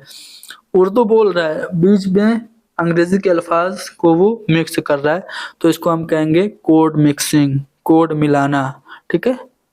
तामीरियत पसंद नज़रिया जो कंस्ट्रक्टिविज्म है, जो संरचनावादी उपागम है, वो किसको इल्म की तश्कील के लिए, नॉलेज को क्रिएट और कंस्ट्रक्ट करने के लिए, ज्ञान के सृजन के लिए ज़रूरी मानता है। तो संरचनावादी जो उपागम है उसके अनुसार जो पूर्व ज्ञान है यानी कि साबिक़ा मालूमात है, उसकी बुनियाद पे बच्चे इल्म की तश्कील करते हैं, यानी कि पहला वाला ऑप्शन करेक्ट होगा। अच्छा, तामीरियत पसंद नज़रिया में असातिज़ा की यानी कि मुअल्लिम की क्या अहमियत होती है, उनका रोल क्या होता है? तो मुअल्लिम एज ए फैसिलेटर होता है, सुगम कर्ता के तौर पे, सहूलत रेसा के तौर पे मुअल्लिम होता है। अगला सवाल है कि एक टीचर है रोमा, वो जसप्रीत की हेल्प कर रही है। किस में हेल्प कर रही है? क्रॉसवर्ड पजल को हल करने में। रोमा जसप्रीत को एक क्रॉसवर्ड पहेली सुलझाने में संकेत व इशारे देके, हिंट और क्यूज दे करके वो उसकी हेल्प कर रही है, और जब तक कि खुद से जसप्रीत उस प्रॉब्लम को हल ना कर ले। जब वो हल करने लगता है तो धीरे धीरे रीमा अपनी मदद को कम करने लगती है, यानी कि ज़रूरत पड़ने पे टीचर स्टूडेंट की हेल्प कर रही है। तो इस टेम्परेरी हेल्प को हम क्या कहते हैं? क्या ये स्कैफोल्डिंग है, ऑब्जर्वेशनल लर्निंग है, मल्टीपल इंटेलिजेंस है, या फिर कॉग्निटिव कॉन्फ्लिक्ट है? तो लेव वाइगोस्की के मुताबिक ज़रूरत पड़ने पे टेम्परेरी हेल्प देना और फिर हेल्प को कम कर देना और आखिर में ख़त्म कर देना, ये स्कैफोल्डिंग यानी कि मचान बंदी ताउनी मफरूज़ा है, जिसे हिंदी में पाड़ या ढांचा कहते हैं। तो इसलिए पहला वाला ऑप्शन करेक्ट होगा। मान लीजिए कि कोई भी बच्चा किसी पैसेज को खुद से नहीं पढ़ पा रहा है, लेकिन उस्ताद उसकी मदद करता है, उसको हिंट देता है, तो वो कुछ हद तक पढ़ने लगता है। तो ये जो टेम्परेरी हेल्प दी गई है, इसे ही हम स्कैफोल्डिंग कहते हैं। यहाँ पे कुछ बयानात हैं, चलिए पढ़ते हैं और फिर हमें पता करना है कि कौन कौन से बयानात करेक्ट हैं। मान लीजिए कि आप एक लैंग्वेज के टीचर के तौर पे अपॉइंट हुए हैं, तो आप क्लासरूम में इन चारों में से कौन सा अमल करेंगे? पहला है कि गलतियां करने पे बच्चों की फ़ौरन इस्लाह करेंगे। जैसे ही बच्चे मिस्टेक्स या एरर्स करें, फ़ौरन आप टोक देंगे, या फिर इल्म की तश्कील के लिए आमोज़गारों को बाहमी ताउन और तामुल का, इंटरेक्शन करने का, कोऑपरेशन करने का, आपसी सहभागिता करने का उनको मौका देंगे। तो ये बात बिल्कुल सही है, पॉजिटिव है। बाकी ऑप्शन पढ़ते हैं, बाकी बयानात पढ़ते हैं। बतौर सहूलत रेसा क्लासरूम में काम करेंगे। अभी पिछले सवाल में मैंने आपको बताया था कि तामीरियत पसंद नज़रिया में उस्ताद जो होता है वो बहैसियत सहूलत कार या सहूलत रसा होता है, तो ये भी हमारा सही है। सिर्फ निसाबी किताब यानी कि टेक्स्ट बुक पाठ्य पुस्तक का इस्तेमाल ये नेगेटिव है, यानी कि दो बयानात यहाँ पे हमारे सही हो गए, बे और जीम। सिर्फ बे और जीम सही हैं, यानी कि ऑप्शन 4 हमारा करेक्ट होगा। अगला सवाल कि कौन सा निपुण भारत के बुनियादी साक्षरता व गणित बोध का विकासात्मक उद्देश्य है। जो निपुण भारत है उसमें FLN एक टारगेट है, FLN को अचीव करना एक टारगेट रखा गया है। Fundamental literacy and numeracy FLN का फुल फॉर्म है। तो इसको सन 2026-27 तक निपुण भारत मिशन के तहत अचीव करना है। अच्छा, निपुण का फुल फॉर्म सभी लोग कमेंट में बताएंगे, मैंने कई बार बताया है। निपुण का फुल फॉर्म कभी कभी पूछता है। तो निपुण भारत में जो FLN का विकासात्मक उद्देश्य है वो क्या है? FLN का यही मकसद है ना कि बच्चे अच्छे संप्रेषक यानी कि कम्युनिकेटर बने, बच्चे प्रभावशाली और मुअस्सिर तरसील करने वाले या फिर कम्युनिकेशन करने वाले बने, वो अपने ख़यालात का इजहार आसानी से कर सकें। तो ऑप्शन बी करेक्ट होगा। किसके मुताबिक बच्चों की सोच पर समाजी तामुल और सकाफ़ती तनाजुर यानी सोशल इंटरेक्शन और साथ ही साथ सोशल इंटरेक्शन के साथ साथ जो आपका कल्चरल कंटेक्स्ट होता है वो अहम होता है। आपको मैंने बताया था SCL सोसाइटी, कल्चर और लैंग्वेज। तो सोसाइटी, कल्चर और लैंग्वेज इन तीनों चीज़ों पे जोर किसने दिया है? वाइगोस्की ने। वाइगोस्की की थ्योरी का नाम ही है सोशियो कल्चरल डेवलपमेंट थ्योरी। तो वाइगोस्की ने समाजी तामुल और सकाफ़ती तनाजुर का जो नज़रिया है वो पेश किया है। तो ऑप्शन 4 करेक्ट होगा। अगला सवाल देखिए, एक विद्यालय निरीक्षक इंस्पेक्टर एक है, उसने क्या किया? स्कूल का दौरा किया और कक्षा 1 के उन विभिन्न अनुभागों का अवलोकन किया जहां भाषा का अध्यापन किया जा रहा है। यानी क्लास 1 के जो अलग अलग सेक्शंस हैं उनमें जो इंस्पेक्टर है वो गया और जहां पे लैंग्वेज पढ़ाई जा रही है। तो आप किस अध्यापक को, यहाँ पे 4 अध्यापक पढ़ा रहे हैं ऑप्शन में, आप किस अध्यापक को भाषा अध्यापन के लिए सर्वाधिक रूप से उपयुक्त और आदर्श मानते हैं? देखिए पहला वाला सेक्शन ए वाला क्या कर रहा है? एक अध्यापक श्याम पट्ट पे ब्लैक बोर्ड पे वर्णमाला के अक्षर क ख ग घ या ABCD अलिफ बे जीम कुछ भी लिख रहा है। दूसरा अध्यापक शिशु गीत गा रहा है, बच्चों का जो गाना होता है वो गा रहा है और स्टोरी टेलिंग कर रहा है, कहानियाँ सुना रहा है। तीसरा अध्यापक उदाहरण देकर व्याकरण पढ़ा रहा है। अच्छा देखिए, उदाहरण देना अच्छी बात है, लेकिन क्लास 1 के स्टूडेंट को आप व्याकरण नहीं पढ़ाएंगे, ठीक है। चौथी अध्यापिका क्या कर रही है? शब्दों की वर्तनी यानी कि स्पेलिंग और फिर श्रुति लेख करवा रही है। तो बताइए कौन सा टीचर ऐसा है जो कि सर्वाधिक उपयुक्त और आदर्श काम कर रहा है? तो जो दूसरा वाला टीचर है जो कि शिशु गीत गा रहा है, बच्चों का गाना गा रहा है, ट्विंकल ट्विंकल लिटिल स्टार ये गाना गा रहा है और फिर साथ में कहानियाँ सुना रहा है कछुआ और खरगोश की, तो वो बच्चों का जो लैंग्वेज डेवलपमेंट है उस पे वो काम कर रहा है, जो कि सबसे ज़्यादा आदर्श और उपयुक्त माना जाएगा। क्वेश्चन नंबर नेक्स्ट, एक जामे क्लासरूम में यानी इंक्लूसिव क्लासरूम में समावेशी कक्षा में उस्ताद को क्या करना चाहिए? यकीन करना चाहिए कि हर बच्चा अपनी सलाहियत और ताकत के मुताबिक सीखने की सलाहियत रखता है। हर बच्चा अपने आप में इंडिविजुअल डिफरेंसेस व्यक्तिगत भिन्नताएं जिसको हम लोग इनफरादी खसूसियात कहते हैं वो रखता है, बिल्कुल सही बात है। और जो इंक्लूसिव क्लासरूम है उसमें हर एक बच्चे पे हमें अहमियत देनी चाहिए। ऐसा नहीं है कि जो बच्चे फिज़िकली हैंडीकैप हैं उनके साथ आप बहुत ज़्यादा रहमदिली करें, ऐसा नहीं करना, डिस्क्रिमिनेट नहीं करना है, न ही आपको क्लासिफिकेशन करना है, न ही सिर्फ टैलेंटेड स्टूडेंट पे ध्यान देना है। सभी बच्चों को एक साथ लेके चलना है, यानी कि हर बच्चे में इंडिविजुअल डिफरेंसेस होते हैं, उसका ध्यान में रखते हुए ऐसे मेथड्स को क्लासरूम में अप्लाई करना है जो हर बच्चे के लिए हेल्पफुल हो। तो फर्स्ट ऑप्शन करेक्ट होगा।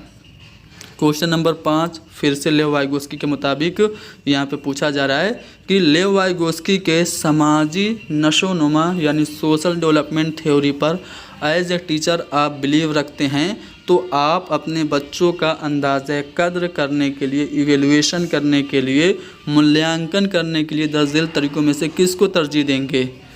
बताइए। बच्चों को आपको परखना है, इवेल्युएशन करना है, उनका मूल्यांकन करना है, तो बाहमी ताउन का मंसूबा बनाएंगे। एक साथ बच्चे एक दूसरे का कोऑपरेशन करें, ऐसी गतिविधि कराएंगे।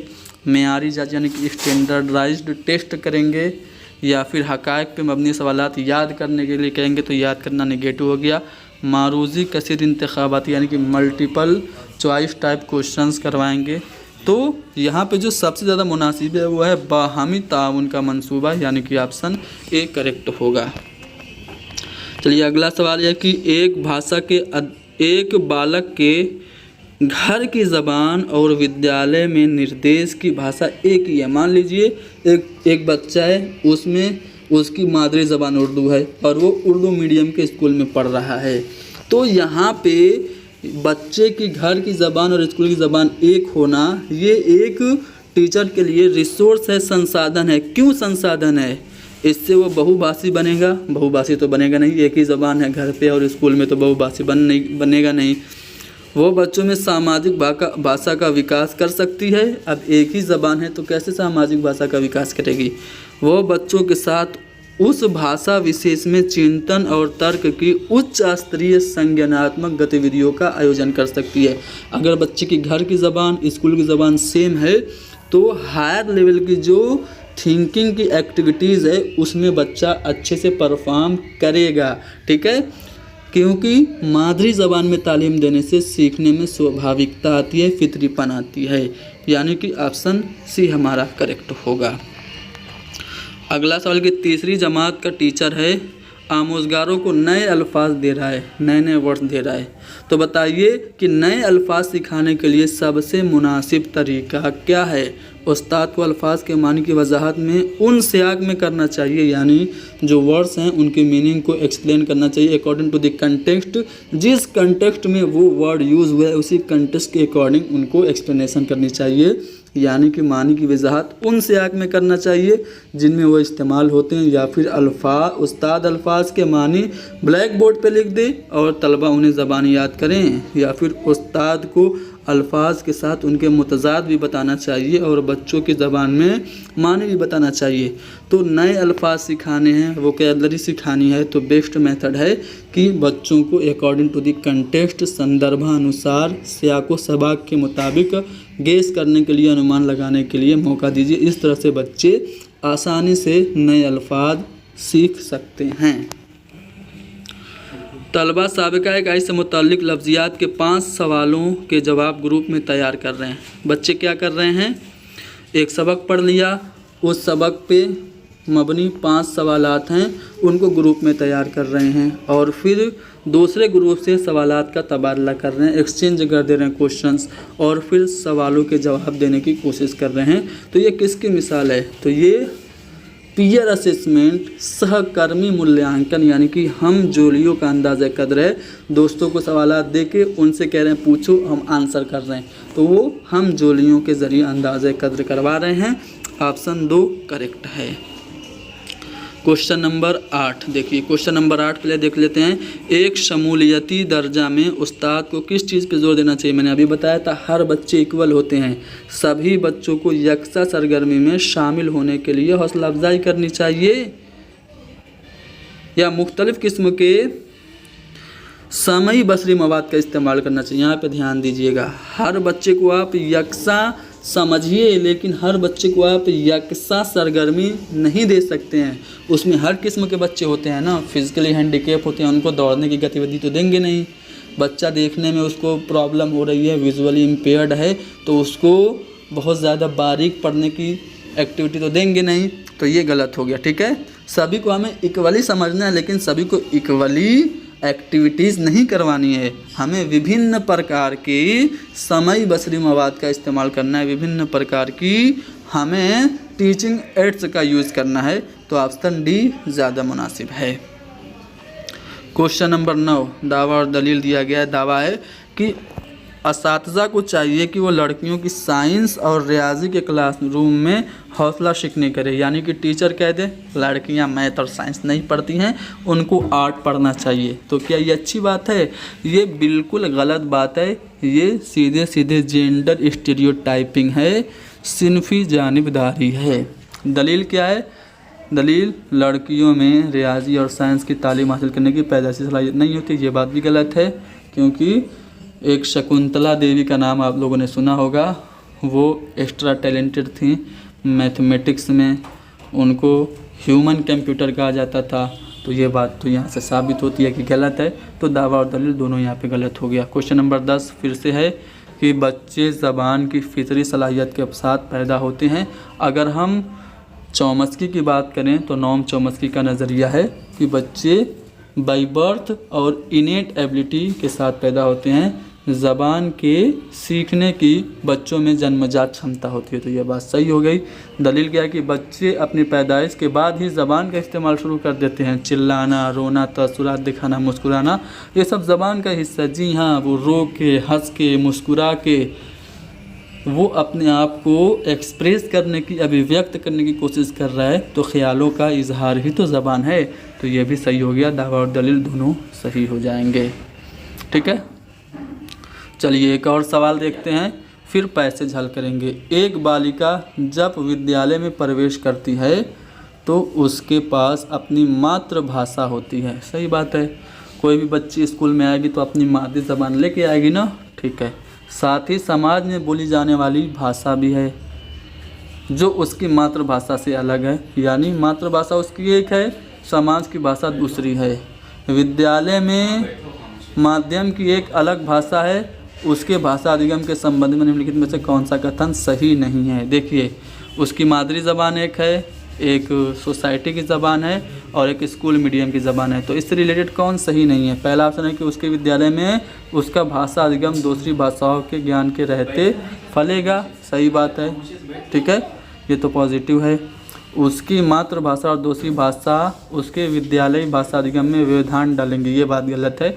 तो बी सही नहीं है, हमारा ऑप्शन बी करेक्ट होगा। बाकी ये पैसेज भी है, मैं चाहता हूँ कि पैसेज हल करा के फिर जल्दी से क्लास ख़त्म कर दूँ। चलिए पैसेज पढ़ लेते हैं। मुंशी जी, यहाँ पे पैसेज जो है वो डायलॉग फॉर्म में है। मुंशी जी, भाई आज एक कोठी देखी अच्छी खासी है, बजाय उसके कि ज़मीन ख़रीदी जाए, फिर इस पर इमारत बने, चमन लगाया जाए और उस किस्म के बहुत से दर्द-ए-सर मोल लिए जाएं। मेरे ख्याल में तो अगर ये कोठी मिल जाएगी तो सबसे अच्छा है, अभी नहीं है, शायद 10 बरस की हो, ये मुंशी जी कह रहे हैं। तो फिर उसकी बीवी क्या जवाब दे रही है? बीवी, तो कौन ले रहा है कोठी? मुंशी जी जवाब दे रहे हैं फिर वही, अरे साहब मेरा ही इरादा है, और कौन लेता? और मियाँ सलीम मोटर रखने की जगह है। बीवी बात काट कर कहती है, मुझे शेख चिल्लियों की सी बातें अच्छी नहीं लगती। सलीम, आखिर मालूम तो किस्सा क्या है? यानी आप वाकई खरीद रहे हैं कोठी? बीवी जवाब देती है, सलीम ज़रा इनसे पूछो, ज़रा इनसे पहले ये पूछो कि रुपया कहाँ है। तो ये पैसेज था। अब आते हैं सवालात पे। मुंशी जी ने बीवी से क्या देखने को कहा? तो मुंशी जी ने कहा कि हमने कोठी देखी थी। मुंशी जी ने नई कोठी कितने साल पुरानी बताई? तो मुंशी जी ने बताया कि यही 10 साल पुरानी होगी। ठीक है, तो इस लिहाज से आप देखेंगे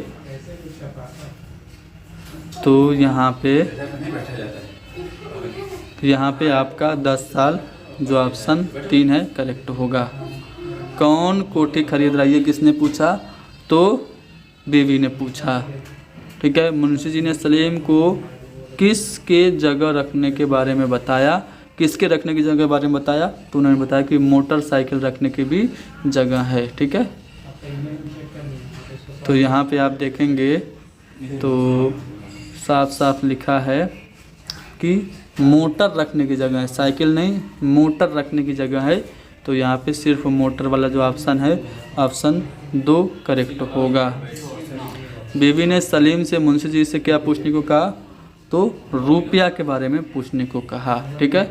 ज़मीन का मुतज़ाद क्या होगा, ज़मीन का मुतज़ाद आसमान हो जाएगा और इमारत की जमा इमारतों होगी। ठीक है।